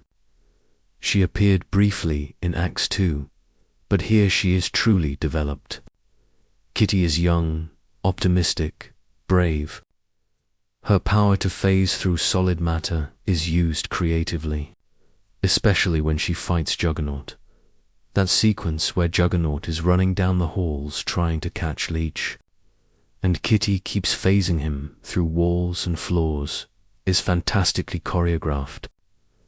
Juggernaut can't stop when he's in motion, but Kitty uses that against him. making him crash through things until he eventually hits his head on a wall and knocks himself out. It's cunning beating brute strength. Page brings a fresh, youthful energy to the movie. Kitty is the next generation of X-Men, representing hope and the future. Her interaction with Bobby creates that triangle with Rogue, but it never feels forced or petty. Kitty isn't trying to steal anyone's boyfriend. She just has a connection with Bobby. It's complicated the way teenage relationships are. Rogue, played by Anna Paquin, has probably the most tragic arc in the movie. In the first two films, she struggled with not being able to touch anyone, but found a family with the X-Men. Here, that struggle reaches its breaking point. She sees the possibility of a normal life, of being able to hug people, of being able to kiss Bobby without killing him, and she takes the cure. It's a decision that completely divided fans. Some thought it betrayed the character, that the X-Men's message was always to accept yourself as you are. Others argued that for Rogue specifically, whose power is literally harmful to her and everyone around her, choosing the cure makes sense. It's not cowardice. It's self-preservation and the desire for basic human connection. Paquin sells the anguish of the decision. The scene of her walking to the clinic, hesitating at the door, finally going in, all without dialogue, just facial expression. And later, when she can finally touch Bobby, it should be a happy moment. But there's a melancholy to it, because she knows she lost a part of herself. It's complex and human. Cyclops, played by James Marsden, is the elephant in the room. Scott Summers is the leader of the X-Men in the comics, Xavier's first student, the tactical strategist of the team. In the movies, he was always secondary to Wolverine, but he still had presence and importance. And in this movie, he dies in the first 20 minutes. Basically, off-screen, unceremoniously, but it's one of the most controversial decisions of the movie. Marsden was shooting Superman Returns simultaneously, so his time was limited. But even so, killing Cyclops off so casually felt disrespectful. Fans who loved the comic book character never forgave the movie for that. And within the narrative, it means Wolverine has no romantic rival, which simplifies and diminishes that triangle. Marsden does what he can in the few scenes he has. Scott is grieving the loss of Jean. He can't function without her. So when he senses she's alive, he goes alone to the lake, a stupid but emotional decision. And Jean Phoenix kills him. Not maliciously, almost as a reflex. He simply ceases to exist. It's brutal and abrupt, exactly as real deaths often are, but narratively unsatisfying. Professor Chalice, played by Patrick Stewart, also dies, but at least his death is a full, devastating scene. Xavier represents idealism, hope, belief in the inherent goodness of people, and the Phoenix destroys him, disintegrating the symbol of everything he stands for. It is the death of innocence, of the belief that love and compassion always win. Stewart has several strong scenes before that. His philosophical debate with Magneto about the cure is fascinating to old friends, who fundamentally disagree but respect each other. His interaction with Jean, where he admits to putting blocks in her mind and questions if he did the right thing, shows a rare vulnerability. Xavier is usually portrayed as always right, always wise. Here he doubts. His death is horrific. He is disintegrating, layers of skin and muscle separating, and he screams. It's terrible to watch. And then he simply no longer exists. Wolverine is left alone holding thin air. It's a powerful image of loss. The person was there, and then wasn't. And there's no body to bury, just absence. Magneto has one more important moment related to Xavier. At the funeral, Eric appears from afar, doesn't join the others, but stands on a hill watching. He and Charles were friends for decades, since they were young, before they chose different paths. And now Charles is gone, and Eric is alone with his cause, with no one to challenge him intellectually, without his philosophical opposite. It's deep loneliness. Supporting characters like Colossus, Iceman, and Angel have less development but memorable moments. Colossus finally fights significantly. His battle with Juggernaut is pure fan satisfaction. Bobby matures from an insecure teenager to a confident combatant. Warren learns to embrace his wings, literally and figuratively. They are small but complete arcs. Magneto's villains are mostly extras, unfortunately. Callisto, Arclight, Spike, Multiple Man, they have visually cool powers but zero personality. Pyro returns from X2 but barely does anything. Juggernaut is pure physical menace. Only Mystique, who loses her powers early, gets a real character moment when Magneto abandons her dot overall. The Last Stand has strong characters played by talented actors, but tries to do too much with too many of them simultaneously. Wolverine, Magneto, and Xavier get adequate attention. Storm and Jean, Phoenix get almost enough. Everyone else gets crumbs. It's the classic problem of an ensemble movie, limited screen time divided by dozens of characters. But the moments that work extremely well. And a lot of that is owed to the performances. Jackman, McKellen, Stewart, Berry, Jansen, they are real actors doing serious work with material that could easily be just silly if treated with less respect. They elevate the movie. Now, let's talk about Brett Ratner as a director, because that's a conversation that needs to happen with nuance. Ratner had a specific reputation when he took on The Last Stand. He was seen as a competent director of commercial films, but not exactly an artist, and that perception influenced how the movie was received before it even premiered. Brett Ratner started his career making music videos, then jumped to features with Money Talks and the Rush Hour franchise. The Rush Hour movies were huge commercial successes, combining action with comedy, proving that Ratner knew how to make mass entertainment work. Red Dragon, his movie before X-Men, showed he could handle more serious and psychological material, but Bryan Singer had established a very specific visual and thematic identity for the X-Men. Singer shot with a desaturated color palette, favored drama over action, and used mutants as a complex social allegory. His movies had weight, they had substance. And when Singer left to make Superman Returns, he took that sensibility with him. Ratner stepped into an impossible situation. Fans were already predisposed against him.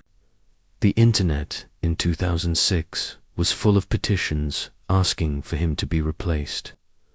Articles declaring the movie dead before a single scene was shot. There was even a term coined Ratnard, meaning to ruin an established franchise. Absurd pressure for any director, and look, it's fair to say Ratner brought a different approach. The Last Stand is faster, brighter, more focused on spectacle than the previous films. The color palette is more vibrant. The action scenes are more frequent and choreographed more traditionally. It feels less like a sci-fi drama and more like a pure action blockbuster. Is that necessarily bad? Depends on what you want. If you loved Singer's contemplative approach, then yes, the tone shift is disappointing. But if you thought the previous movies were too slow and wanted to see more mutants using their powers spectacularly, Ratner delivered exactly that. It's a matter of preference, not objective quality.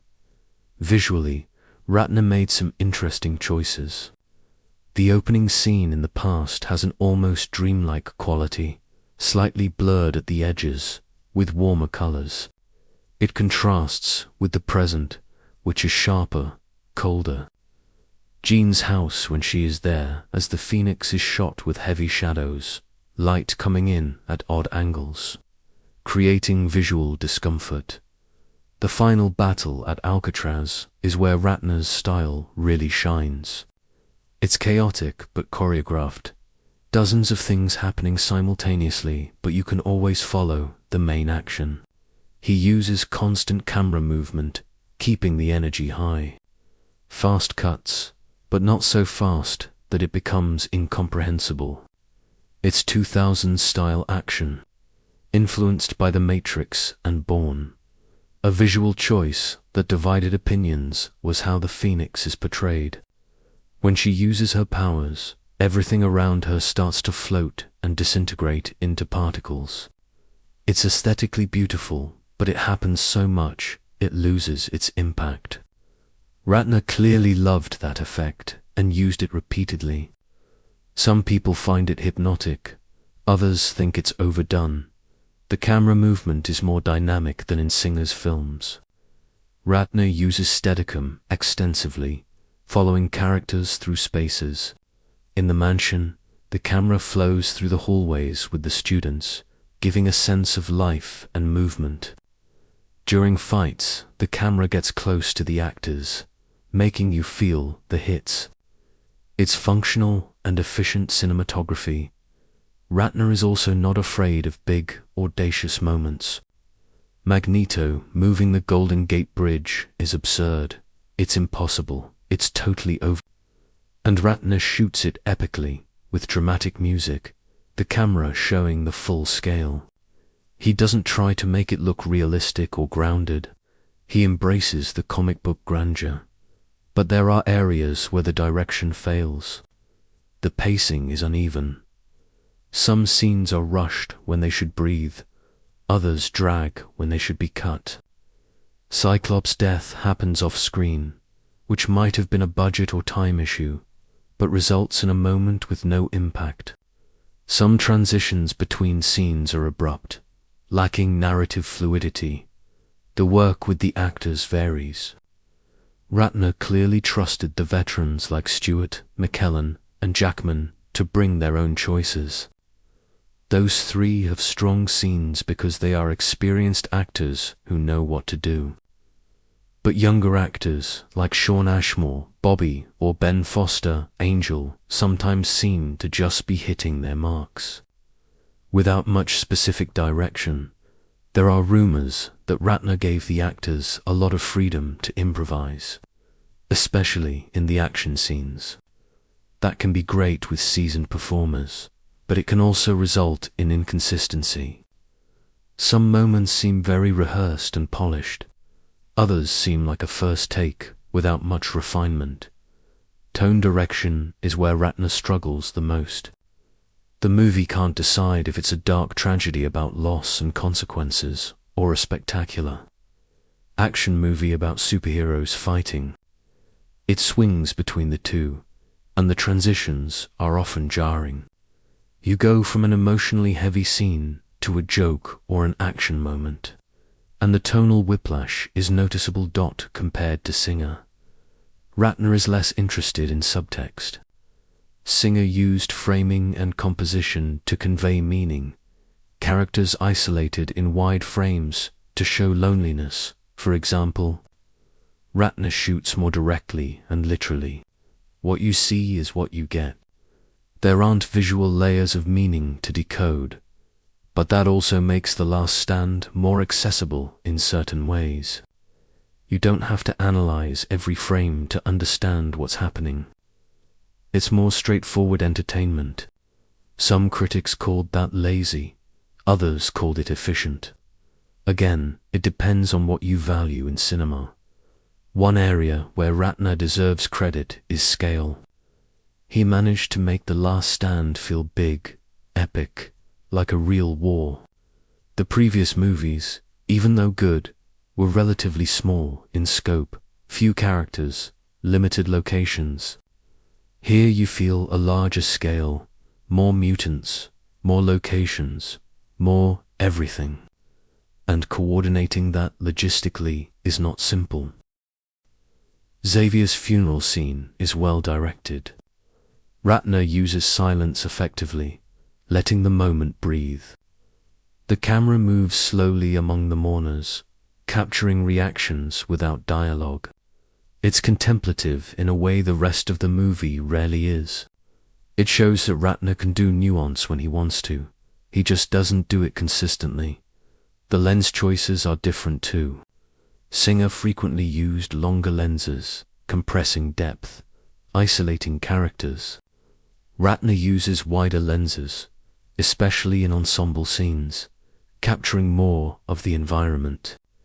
It gives a more open, less claustrophobic feeling. It works for the action moments, less so for the intimate moments. The lighting is also more conventional. Singer liked high contrast, dramatic shadows. Ratner lights more evenly, more traditional Hollywood. Everything is visible, there's no visual mystery. The mansion seems brighter and more welcoming, less gothic. Alcatraz is well lit, even though it's a night battle. There is a well-directed sequence where Jean returns to the mansion for the first time and walks down the halls. Students stop and stare at her, whispering. The camera follows her from behind, slowly building tension. You see the others' reactions before you see Jean clearly. It's a good use of perspective and pacing. Ratner also uses mirrors and reflections in some scenes with Jean Phoenix, visually showing her split nature. It's not subtle, but it's effective. When she looks in the mirror and the reflection looks different, or when we see her fragmented in multiple broken pieces of glass. It works as a simple but clear visual metaphor. The central problem with Ratner's direction here is that he had limited time for prep and post-production. The movie was rushed in all phases. It shows. With more time, more drafts of the script, more time in the editing room, The Last Stand could have been much more refined. But the studio wanted that release date. So it was what it was. It's easy to blame Ratner for everything that doesn't work in the movie. And certainly some choices were his. But it's also important to acknowledge the conditions under which he worked.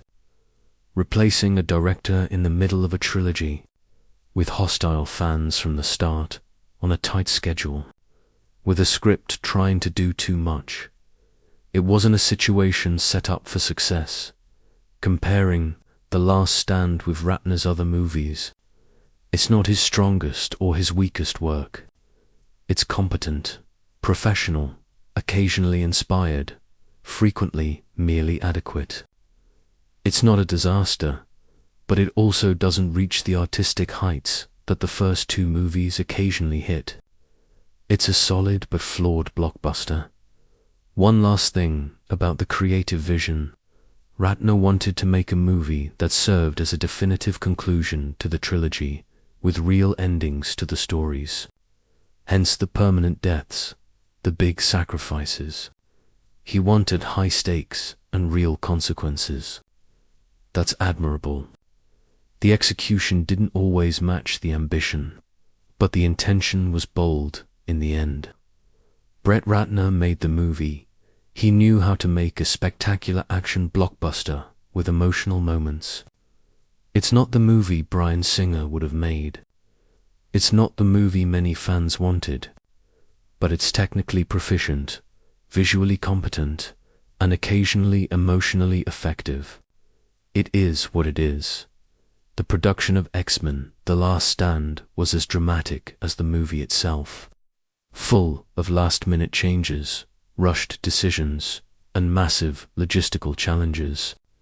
It all started when Bryan Singer officially announced in July 2004 that he was leaving the franchise to direct Superman Returns. Fox panicked. Singer wasn't just the director. He was the architect of the cinematic X-Men universe. He had a specific vision, established relationships with the cast, and a deep understanding of the characters. Losing him in the middle of a planned trilogy was a studio nightmare. Fox had two options: delay X-Men 3 until they found the perfect director, or rush it to keep the 2006 release date. They chose the second option. Money talks, right? Memorial Day weekend 2006 was already booked. Marketing was planned. Shareholder expectations were set. So Fox needed a director who could jump in immediately and deliver the movie on time. A list of candidates was made quickly. Several directors were considered. Joss Whedon, who had done Buffy and would later do The Avengers, was interested but had scheduling conflicts. Matthew Vaughn, who would do First Class years later, was initially announced as director but dropped out for personal reasons. Rumors say it was the insane schedule. Alex Proyas was considered. Zack Snyder was mentioned. Brett Ratner wasn't the first choice, nor the second. But he was available, had a track record of delivering films on time and on budget, and wouldn't make waves with the studio.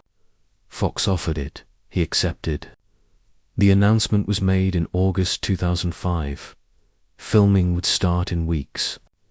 There was literally no time for extensive development. The script was already in development, with Simon Kinberg and Zach Penn.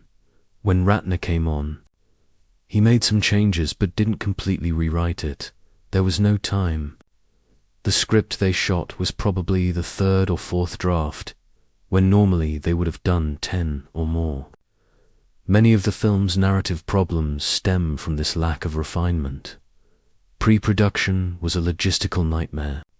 Locations needed to be chosen, sets built, costumes designed, cast confirmed. Everything simultaneously, everything rushed. Production set up base in Vancouver, Canada, taking advantage of tax incentives and existing facilities. Some sets from the previous films still existed and were reused. The Xavier mansion was filmed at Hatley Castle in Victoria, British Columbia, the same location as the previous films. This maintained visual continuity.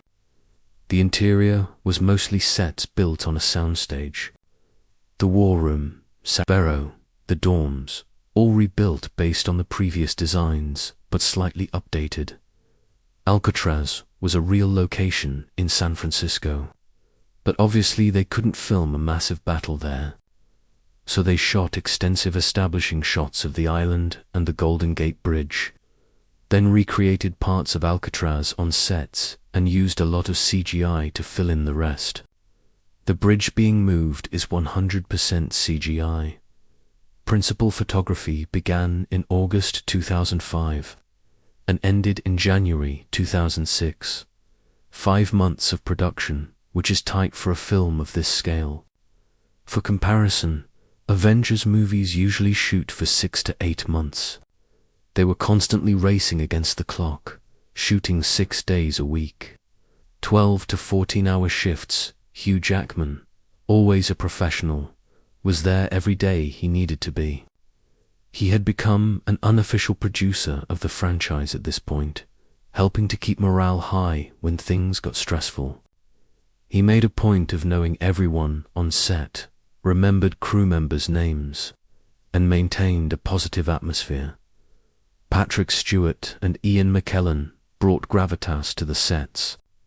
They were the veterans, the classically trained actors. Between takes, they would often sit in chairs next to each other, chatting about theatre or politics. Other actors treated them with reverence. Their presence elevated everything.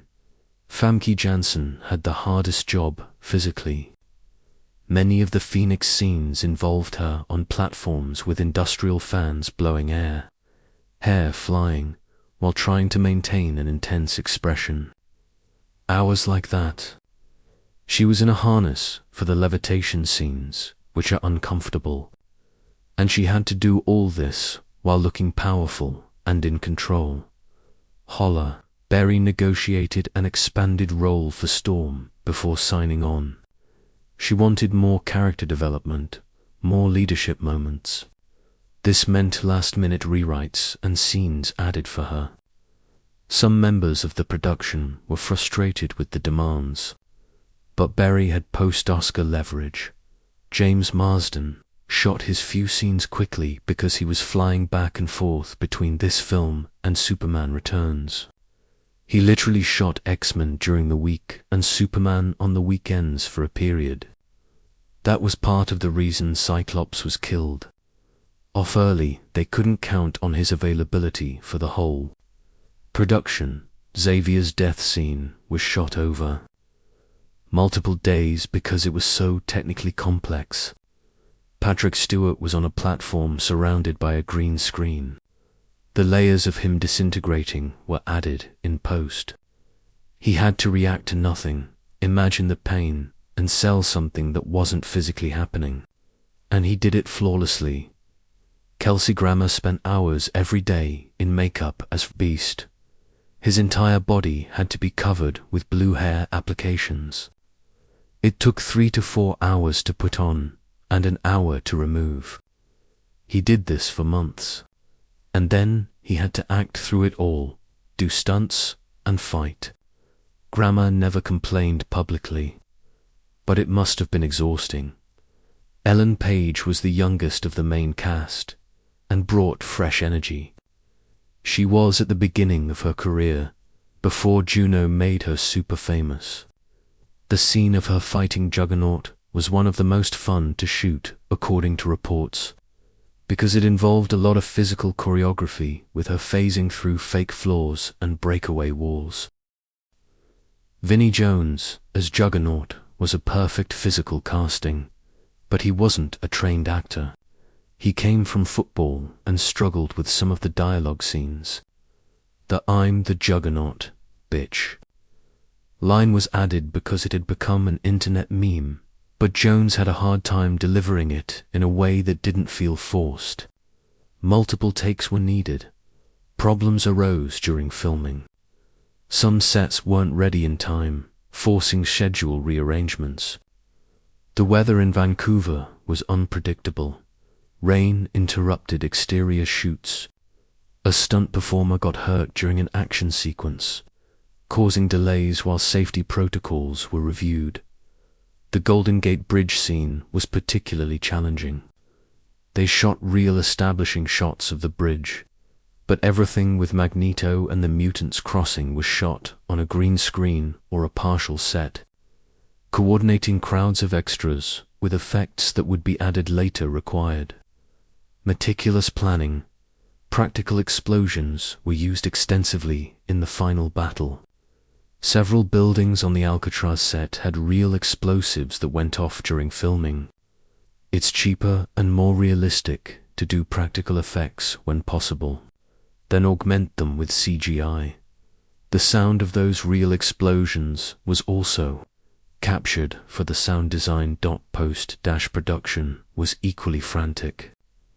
Delivering the film for May 2006 meant that editing and visual effects needed to be finished by March at the latest, leaving time for duplication and distribution. This left about 2 months post-filming, which is nothing for a movie with so many effects. Multiple visual effects houses worked simultaneously on different sequences. One did the Phoenix, another did Magneto moving metal, another did Storm's powers. Coordinating everything to look cohesive was a huge challenge. Some effects were inconsistent in quality because different teams had different standards. John Powell composed the score in parallel with the editing, which isn't ideal. Usually, composers watch the final cuts and score to specific images. Powell was composing based on drafts and descriptions, then adjusting when cuts changed. Some musical cues don't fit perfectly because of this. The editing process involved testing the movie with test audiences. Reactions were mixed. Some scenes were reshot or reordered based on feedback. The post-credits scene with Xavier in the new body was a last-minute decision after audiences wanted hope that he could return. It was filmed weeks before the premiere. Marketing began while they were still filming. Trailers were cut from rough footage, some with unfinished effects. This caused problems when fans compared the trailer effects to the final film and noticed differences. The pressure to constantly deliver promotional materials competed with the time needed to finish the film. There was backstage tension that leaked to the media. Rumors of actors unhappy with the script, of Ratner and Kinberg having creative disagreements, of Fox executives constantly sending notes for changes. None of this was officially confirmed, but the production clearly wasn't smooth. Despite everything, the movie was delivered on time. It hit theaters in May 2006 as planned. It was an impressive logistical achievement considering all the obstacles. Hundreds of people worked insane shifts to make it happen. The final result may be flawed, but the fact that it exists is almost miraculous given the circumstances. The visual effects of X-Men: The Last Stand were one of the most ambitious aspects of the film. With a $210 million budget, a huge portion went to CGI and practical effects. The movie had more mutants on screen than any other in the franchise up to that point, and each one needed unique visual effects for their powers. The Phoenix was the biggest technical challenge.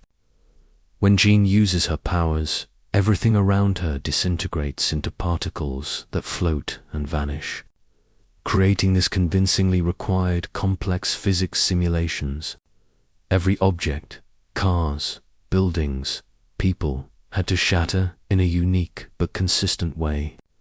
It took months of work just to develop the particle system. The disintegration effect was achieved through several layers. First, shoot the scene normally. Then, add CG elements, gradually replacing physical objects with digital versions that can fragment. Then, simulate millions of floating particles based on fluid dynamics. Finally, add volumetric lighting to make it look ethereal. It's a computationally intensive process. Magneto moving the Golden Gate Bridge is the most iconic visual set piece in the movie.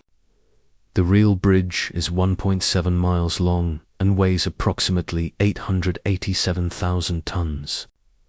Obviously, they couldn't move the real bridge, so everything was recreated digitally. Modeling the entire structure with precision took weeks. The physical simulation of metal being ripped from its foundations, structural torsion, cables snapping, everything needed to look plausible, even though it's impossible. They consulted engineers to understand how metal under extreme stress would behave. The deformations you see in the bridge are based on real physics. Just on a fantastical scale, the cars on the bridge add an extra layer of complexity. Thousands of vehicles, each with a driver reacting, some falling, others grabbed by Magneto and gently lowered. Each car is a separate object with its own physics, and everything happens simultaneously on screen. It is a tour de force of computer simulation. Storm's powers were significantly upgraded compared to previous movies. Her storms now look more realistic, with cloud formations based on actual meteorology. The lightning was rendered using proper electrical models, branching naturally. The wind interacts with her hair and clothes in a more convincing way. When Storm flies, they used a combination of wire rigs to lift Ellen Page physically and digital replacement for more complex shots. The transitions between the real actress and CG are generally seamless. The trick is to only use the digital model when necessary and use the real actress whenever possible to maintain an organic feel. The Colossus transforming into organic metal was technically difficult. Human skin and metallic surfaces reflect light completely differently. creating a smooth transition between the two required custom shaders. The 3D scanned actor Daniel Cudmore then recreated his form in metal while retaining his natural facial expressions and movements. Colossus. Organic metal isn't just shiny steel. It has texture, tiny imperfections, variations in reflectivity that make it feel alive. This was achieved through complex texture maps and advanced lighting techniques. When he fights, the metal slightly dents and then repairs itself. It's the small details that sell the effect. Iceman creating ice structures was another challenge. Real ice has unique optical properties. It's transparent but refracts light. It has a cold interior and a warmer exterior that can melt.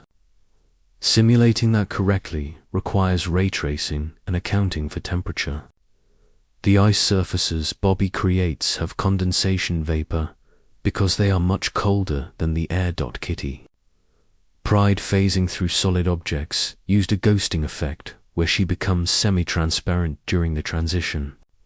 But to make it more interesting, they added a water ripple-like distortion when she passes through materials. Every material, wood, metal, concrete, distorts slightly differently. It's a detail most don't consciously notice, but adds credibility. Juggernaut running through walls had to balance cartoon physics with realism. He's unstoppable when in motion, so walls literally explode around him. But it had to look like he has mass and momentum, not just floating through.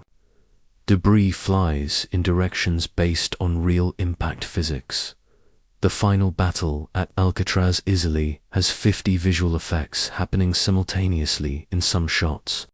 Storm shooting lightning, Phoenix disintegrating things, Magneto moving metal, Beast jumping, Colossus fighting, explosions, cured darts flying.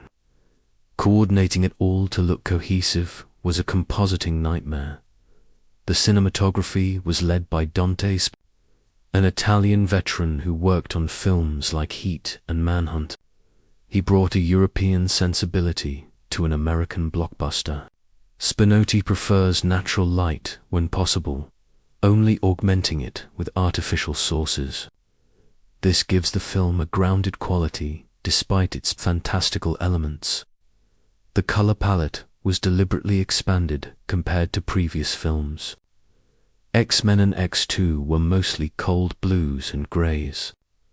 The Last Stand introduces more greens in the forest around Jean's house, oranges, reds on Alcatraz Island at sunset, and golden yellows in the flashbacks. It's chromatically richer. Facial lighting was used to highlight expressions. In emotional close-ups, they used bounce boards to fill in shadows under the eyes, allowing the actors to convey nuance. In the final battle, the lighting is harder and more directional, creating a dramatic contrast between light and shadow. The camera choice included Panavision Platinum cameras with anamorphic lenses, giving it that 2.39:1 widescreen aspect ratio. Anamorphic lenses create characteristic lens flares and a slight compression of perspective. It's the classic blockbuster look, used since Star Wars. It makes the movie look epic and cinematic. The sound design was supervised by Christopher Boyes, who had worked on The Lord of the Rings. Every mutant power has a unique sonic signature. Magneto moving metal has resonant, almost musical low tones. The Phoenix has a multi-layered ethereal whisper. Storm has the sound of thunder and natural wind, but amplified. Bobby has the crackle of forming ice. John Powell's score blends traditional orchestral arrangements with electronic elements.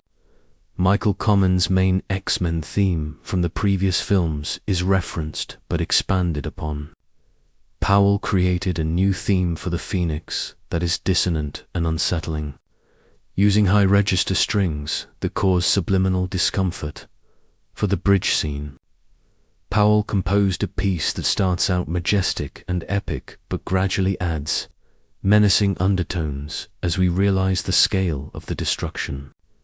It's music that guides the audience's emotions, awe at the power, then horror at the consequences. The editing was done by multiple editors working simultaneously due to the tight deadlines. Mark Goldblatt, Julia Wang, and Mark Helfrich split the sequences. This can result in pacing inconsistencies, and some critics noted that the film feels edited by a committee. Certain scenes cut too fast, others drag on. Production design was led by Ed Varro, evolving the established visuals. The Xavier Mansion features more visible technology, hologram screens, digital interfaces.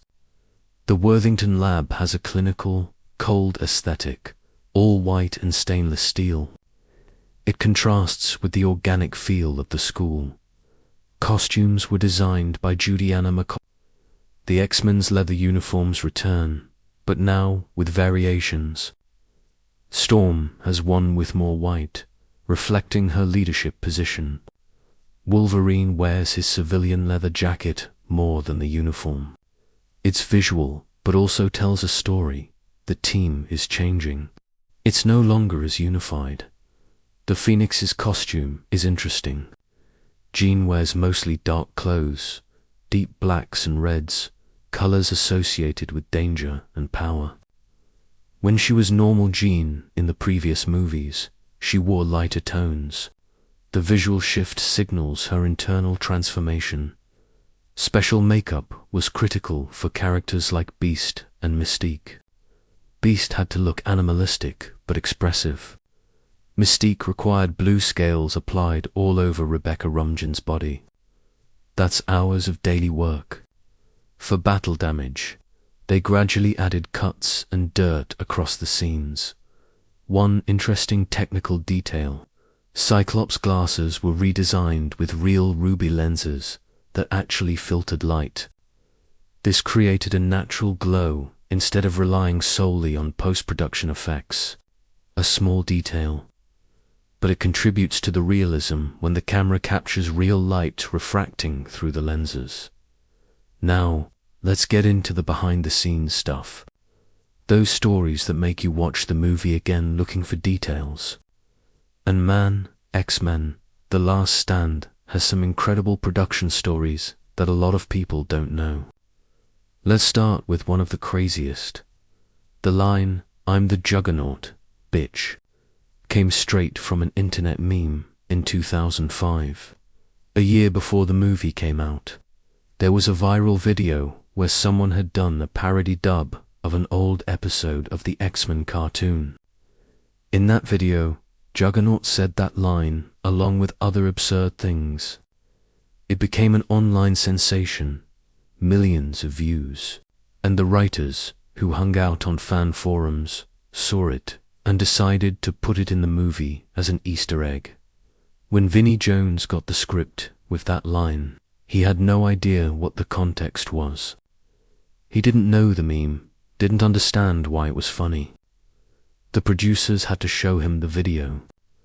Jones thought it was hilarious and made sure to deliver the line with the same energy. But within the context of the movie, it kind of lands weirdly because there's no setup. It's for the internet fans who get the reference. Another crazy trivia: the opening scene with young Jean was filmed with 3 different actresses trying out the role before they picked the final one.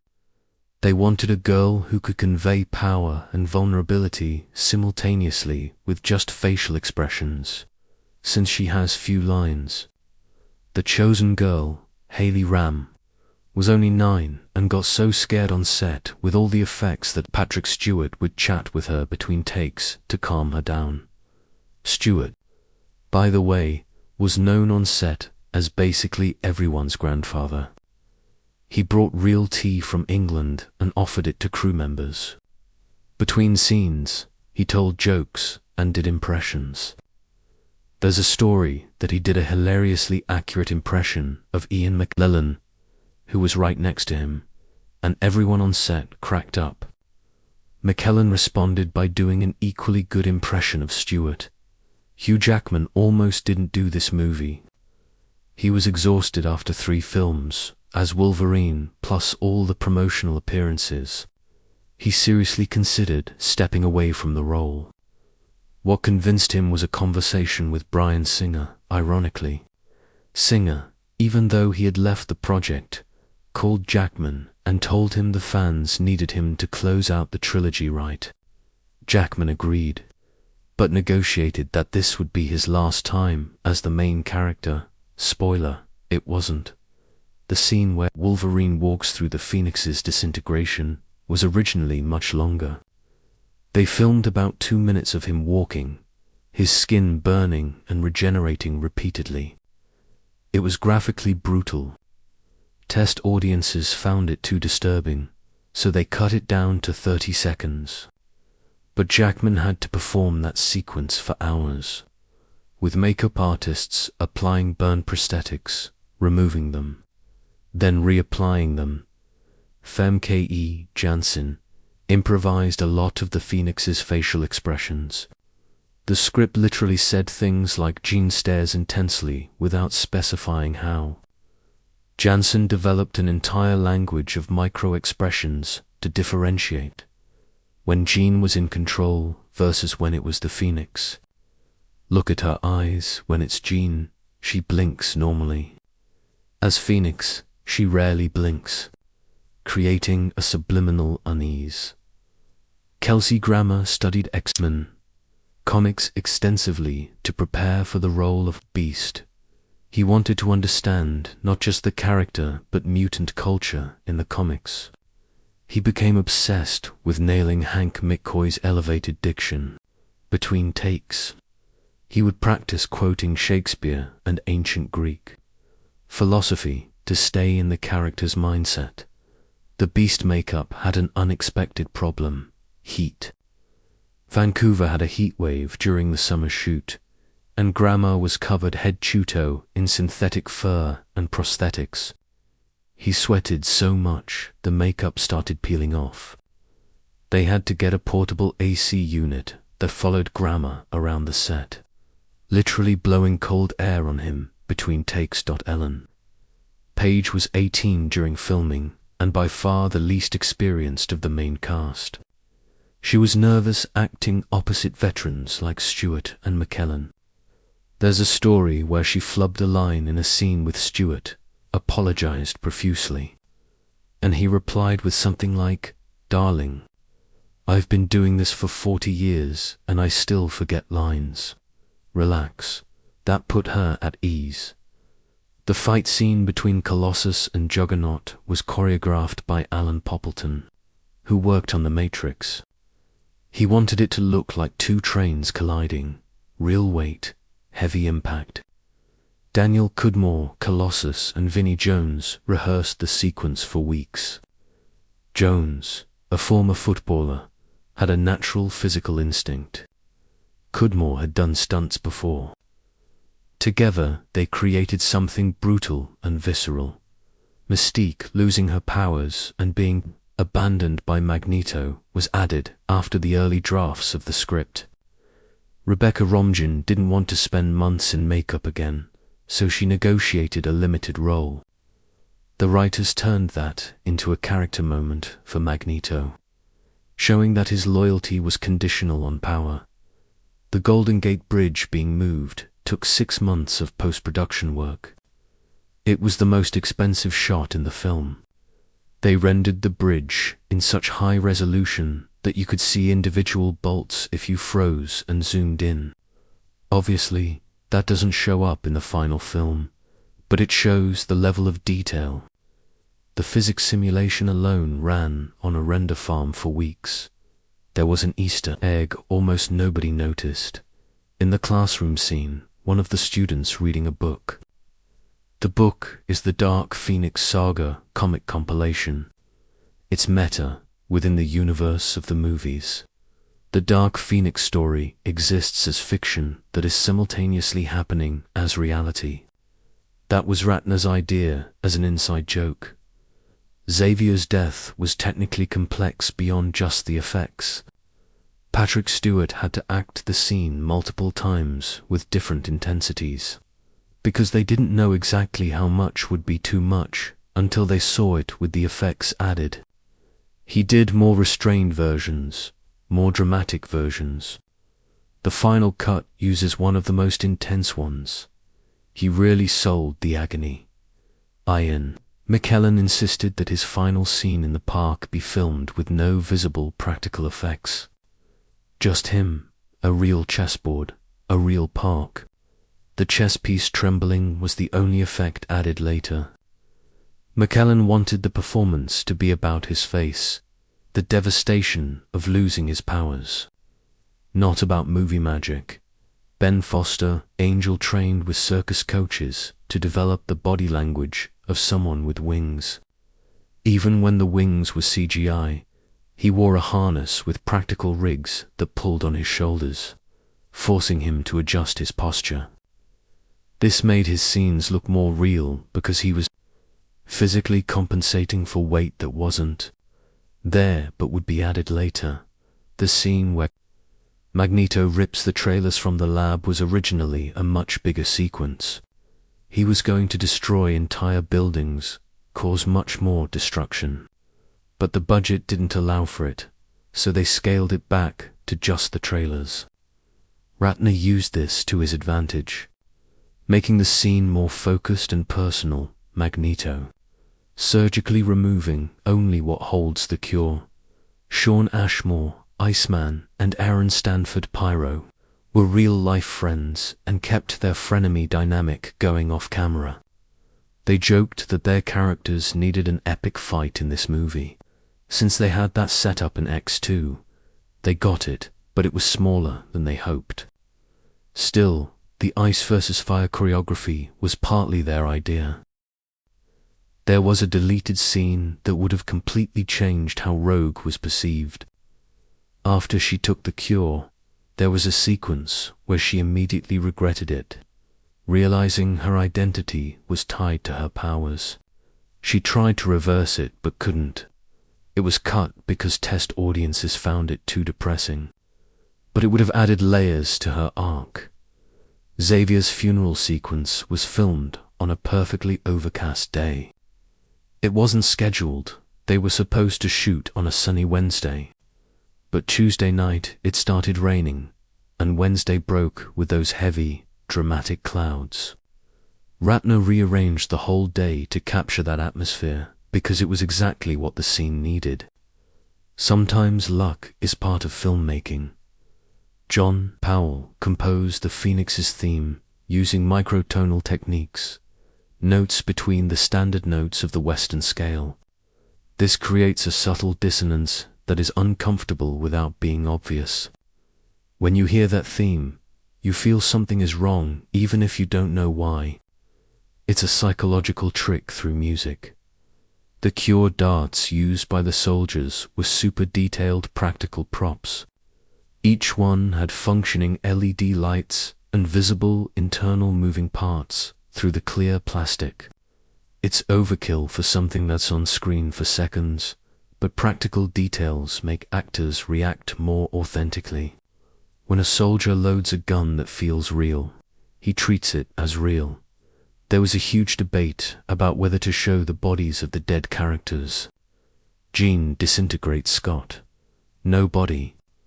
Phoenix disintegrates Xavier. No body. Logan kills Jean. There is a body. This was intentional. The bodiless deaths feel more abstract, less final. Jean, in Logan's arms, is final. It's real. It's tangible. It's the death that hurts the most because you see it. The post-credits scene with Xavier in the comatose body was filmed in Los Angeles, not Vancouver, where the rest of the film was shot. It was added so late that the main production had already packed up. Moira MacTaggart is played by Olivia Williams in a cameo that established her for the universe. Though she never returned, Ratner hid his own name in the end credits. If you pause and look, you'll find Brett as an extra's name in a massive list. It's a tradition of his. He does it in all his movies. Kind of a hidden signature. One of Hugh Jackman's stunt doubles got hurt during a fight rehearsal. Not seriously, but enough that he couldn't continue.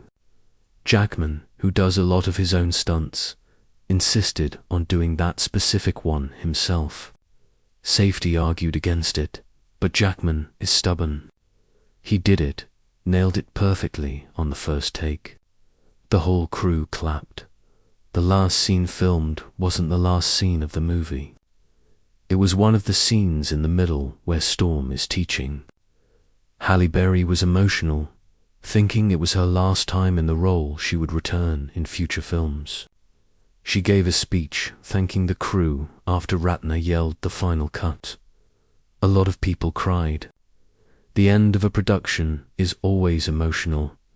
X-Men: The Last Stand premiered on May 26, 2006, in the US and was an instant box office phenomenon. The film grossed $122.9 million in its opening weekend in the US, setting a record at the time for Memorial Day weekend.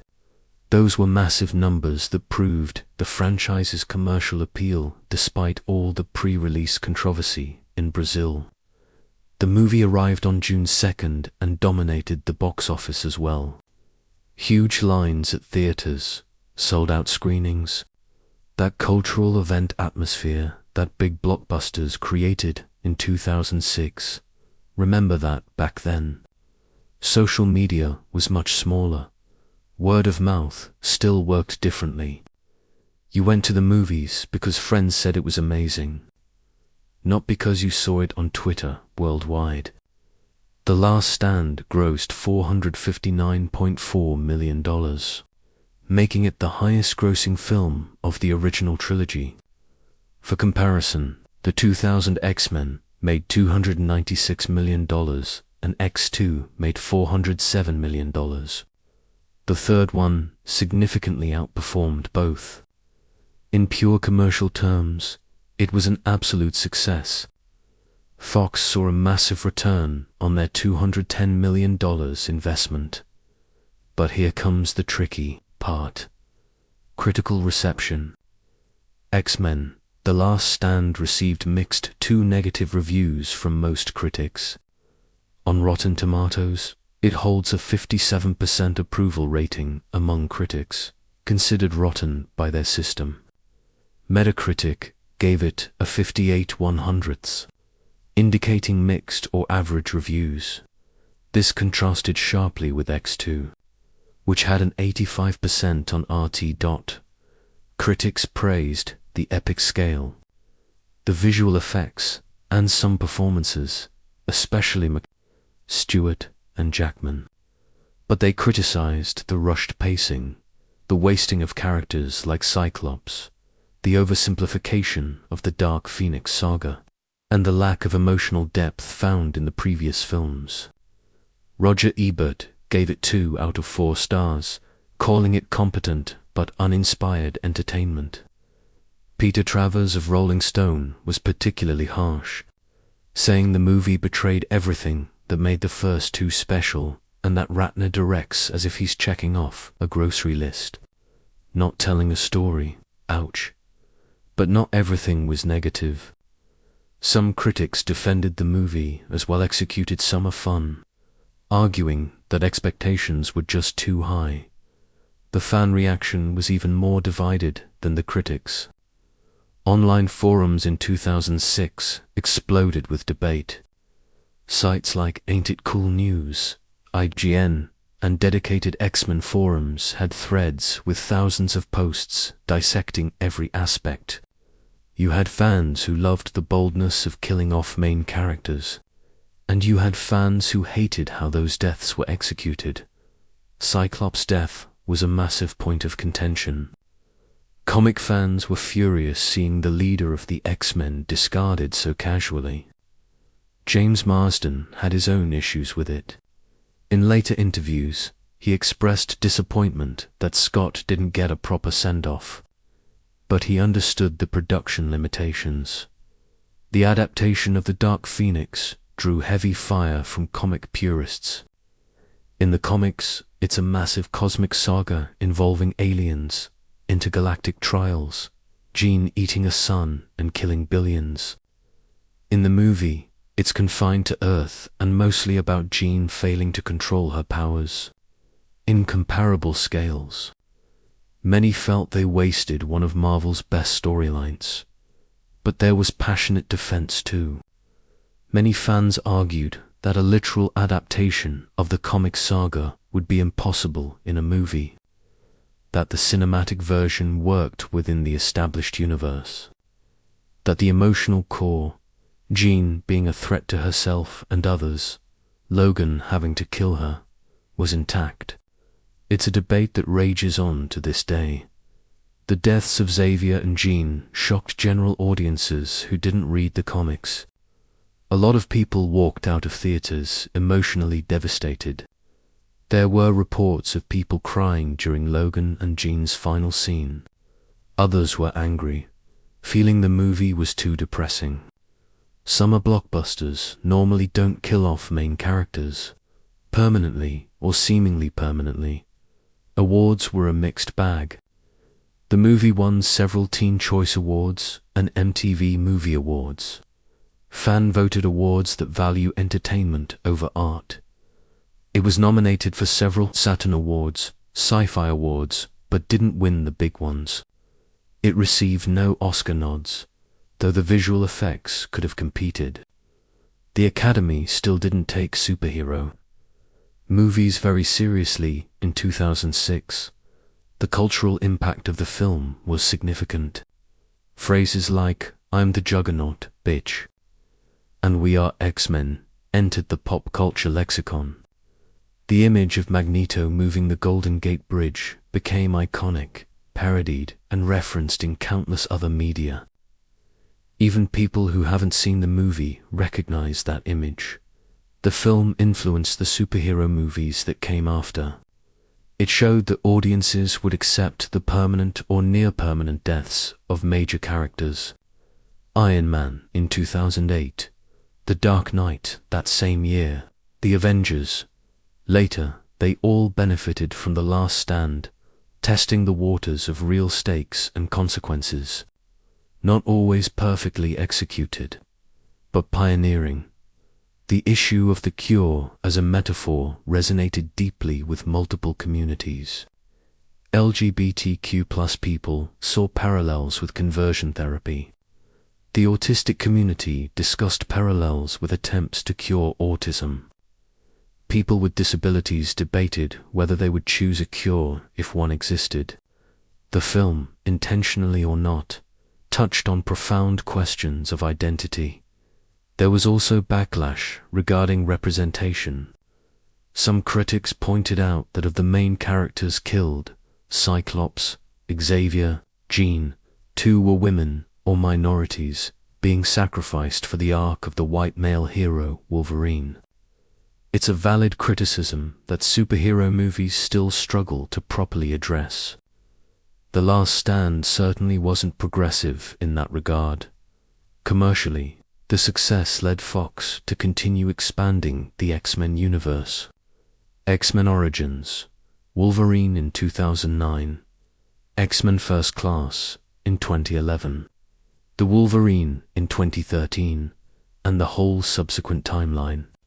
Without the financial success of The Last Stand, Fox might have abandoned the franchise. So even though it was divisive, it kept X-Men commercially viable. Comparisons to other 2006 films are interesting.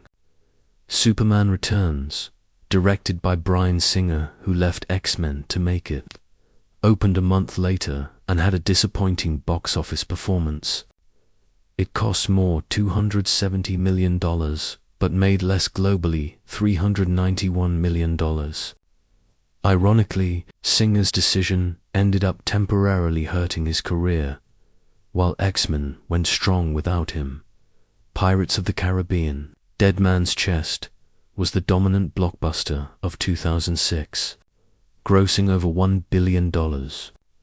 The Da Vinci Code was controversial but highly profitable. Casino Royale reinvented James Bond. It was a strong year for blockbusters, and The Last Stand competed effectively, ranking as the 7th highest grossing film of the year. It wasn't a Pirates-level phenomenon, but it was a solid hit. The film's longevity on home video and streaming demonstrated lasting appeal. DVD sales were strong, and the movie remained popular on streaming platforms. New generations discovered the original trilogy through streaming, giving the film a continued audience years after its theatrical run. In retrospect, critics and fans have been slightly kinder to The Last Stand, with temporal distance and seeing how the X-Men franchise evolved, including some questionable choices in later films. The Last Stand doesn't look so bad. It's no masterpiece, but it's also not the disaster some proclaimed it to be in 2006. There's a phenomenon where movies that are divisive at the time gradually gain a cult appreciation. The Last Stand has elements of that. Fans who grew up watching this movie specifically have nostalgic affection for it. They defend it passionately against criticism, pointing out the genuinely good moments. It is loved despite its flaws, maybe even because of them. The decision to kill Xavier was validated by the post-credits, scenes suggesting he transferred his consciousness. This allowed Patrick Stewart to return in X-Men: Days of Future Past 2014, closing the loop. So even the permanent death wasn't that permanent, proving that superhero movies always find a way to bring people back. The reception among the cast was varied. Jackman was always diplomatic, defending the movie but admitting it wasn't perfect. Berry expressed pride that Storm finally got to be a leader. Stewart and McKellen were classy, focusing on the positives. Marsden was more reserved, clearly disappointed with Cyclops' fate, but too professional to attack it publicly. Brett Ratner faced years of personal criticism. He became the easy scapegoat for everything that didn't work, even though many problems were systemic or scripted. He eventually stopped defending the movie publicly, tired of the fights. In later interviews, he expressed pride in what they accomplished given the impossible circumstances. The impact on Ratner's career was mixed. He continued directing Rush Hour 3, Tower Heist, but he never landed another tentpole of that size. X-Men was supposed to be a stepping stone to bigger things, but the critical backlash hurt him. He became known as the guy who ruined X-Men. Fair or not, Simon Kinberg, the co-writer, used his experience on The Last Stand to eventually become a producer and architect of the later X-Men universe. He learned lessons about what worked and what didn't.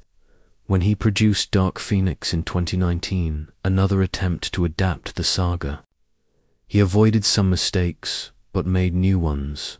In the end, X-Men: The Last Stand is a case study in expectations versus reality.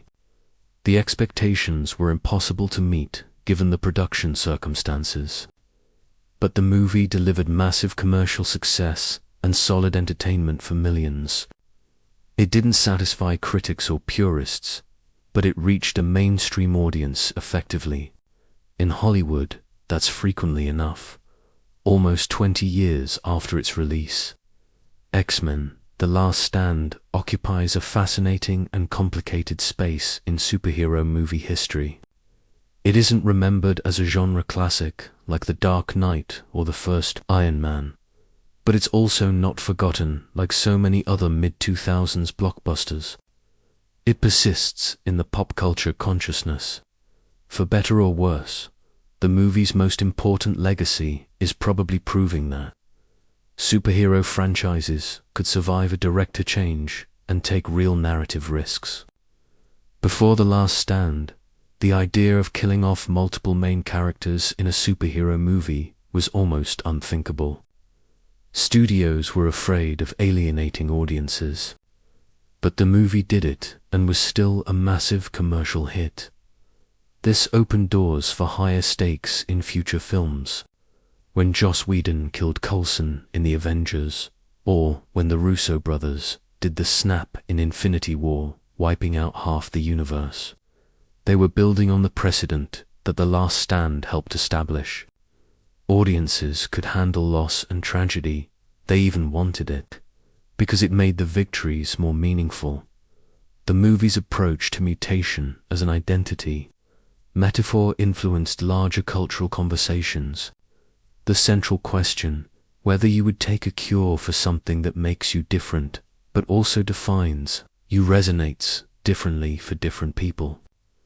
There is no universally right answer, and the movie, to its credit, doesn't force one. Rogue chooses the cure, Magneto fights it, Xavier respects free will. All are valid responses. That nuance was lost in a lot of discussions about the film, but it's one of its strongest parts. In 2026, 2 decades later, these conversations about identity, choice, and acceptance are even more relevant. The movie aged well in that thematic regard, even if the narrative execution has issues.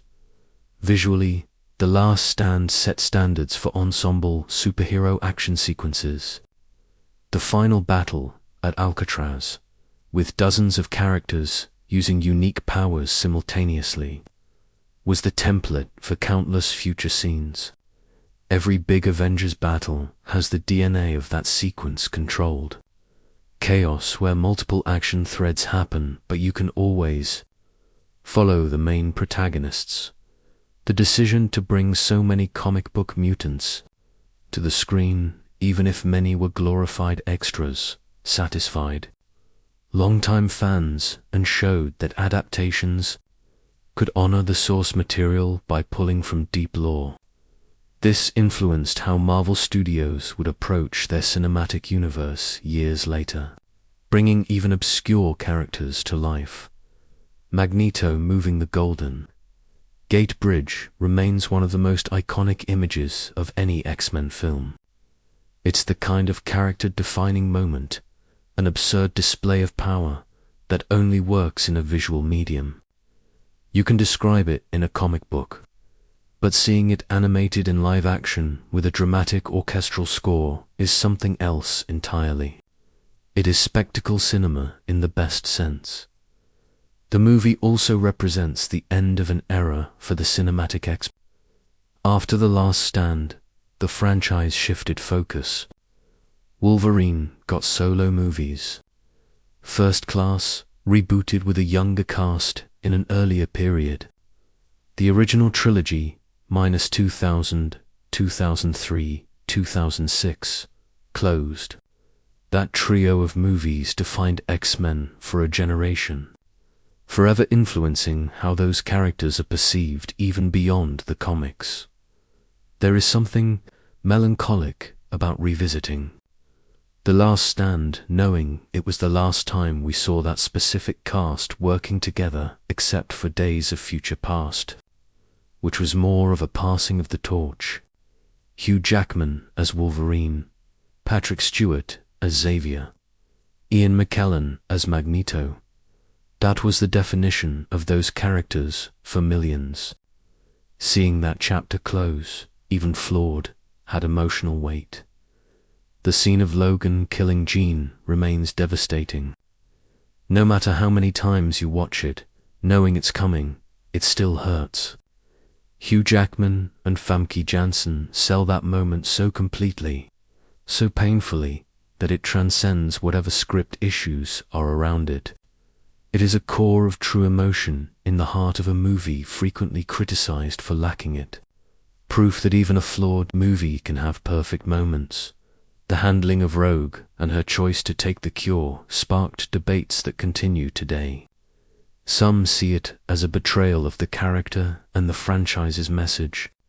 Others see it as an honest portrayal of how much suffering can push someone toward desperate choices. Anna Paquin defended Rogue's choice in interviews, saying it made sense for the character and shouldn't be judged. It's a valid conversation about bodily autonomy and identity. The revelation of Xavier, possibly surviving via consciousness transfer, was controversial. Did it lessen the emotional impact of his death? Absolutely. But it also kept the door open for Patrick Stewart to return, which he eventually did. It's representative of a larger problem in superhero movies. Death rarely means anything when everyone can come back. But audiences accept it because they want more time with beloved characters, comparing The Last Stand to later attempts to do The Dark Phoenix specifically. Dark Phoenix in 2019, the 2006 film, comes out looking reasonably good. Dark Phoenix had more time and resources to focus exclusively on that story. But it was a bigger disaster, critically and commercially. Proof that having more space doesn't guarantee better execution. Sometimes constraints force creativity. The movie influenced careers in unexpected ways. Ellen Page used it for wider visibility, leading to Juno the following year, which made her a star.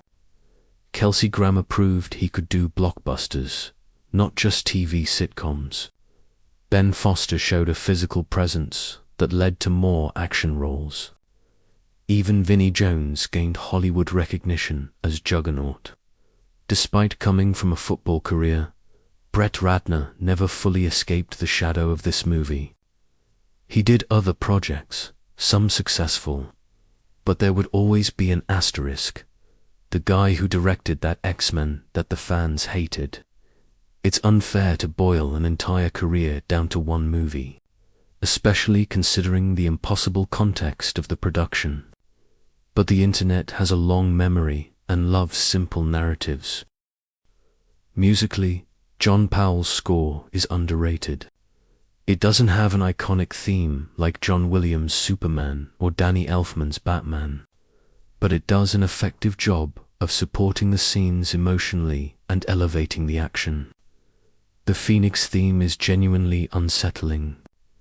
Years later, when you hear those notes, you immediately think of the movie. That is success. The Last Stand also represents a turning point in how studios viewed superhero properties. It was clearly an attempt to make the biggest movie possible, rather than serve the story. More characters, more effects, more everything. This bigger is better mentality would dominate blockbusters for the next 15 years, for better and worse. It started before this film, but The Last Stand exemplified the trend. For fans who grew up with these movies, The Last Stand is often defended passionately, not because it's perfect, but because it was theirs. A 12-year-old kid in 2006 watching Wolverine fight through hordes of enemies with bleeding claws. That left a mark. No matter how many critical analyses dissecting structural problems you read later, that initial visceral experience remains. It's interesting how the film improved relatively in public estimation compared to some later X-Men movies. Origins: Wolverine was widely considered worse. Apocalypse was disappointing. Dark Phoenix flopped. By comparison, The Last Stand started looking not so bad. It's not the ideal way to rehabilitate a reputation, having others fail harder, but it works. What the movie did really well was emotional scale. Losing Xavier wasn't just losing a character, it was losing the symbol of hope and idealism. Jean becoming a threat wasn't just a plot device. It was the tragedy of unlimited potential becoming unlimited destruction. Magneto losing his powers wasn't just irony. It was losing a lifelong identity. These moments had conceptual weight, even when the execution was flawed. The funeral scene, Storm taking leadership, Wolverine choosing to stay. These are moments of real characters reacting to loss. The movie isn't just constant action. There are quiet beats of mourning and acceptance. They are easily forgotten in discussions about larger flaws, but they are there, offering a depth that the film is frequently accused of lacking. If you could fix The Last Stand with a perfect edit, what changes would you make? Give Cyclops a proper on-screen death. Add 15 to 20 minutes for character development between the action. Remove some jokes that fall flat. Rebalance the Cure plot versus the Phoenix plot so both can breathe. Maybe release a director's cut someday, though Ratner has always said the theatrical cut is his version. But even with its problems, X-Men: The Last Stand delivered a conclusion to the trilogy. It wasn't the conclusion everyone wanted, but it was a conclusion. Characters had arcs completed. Threats were resolved. Sacrifices were made. That's more than many franchises manage. How many movies promise endings and deliver nothing? 20 years of perspective also showed that the expectations in 2006 were perhaps impossible. After X2, which many consider a perfect superhero movie, any sequel was going to be disappointing. The Last Stand had to follow a masterpiece, do it without the original director, on a tight schedule, and satisfy fans who wanted everything. The miracle is that it works as well as it does. Personally, watching it now in 2026, the movie is a time capsule. It recalls an era before the MCU completely dominated, when X-Men was the preeminent superhero franchise. Before connected cinematic universes were the standard. When individual movies could have actual endings without worrying about setting up a sequel. It was a different way of making blockbusters.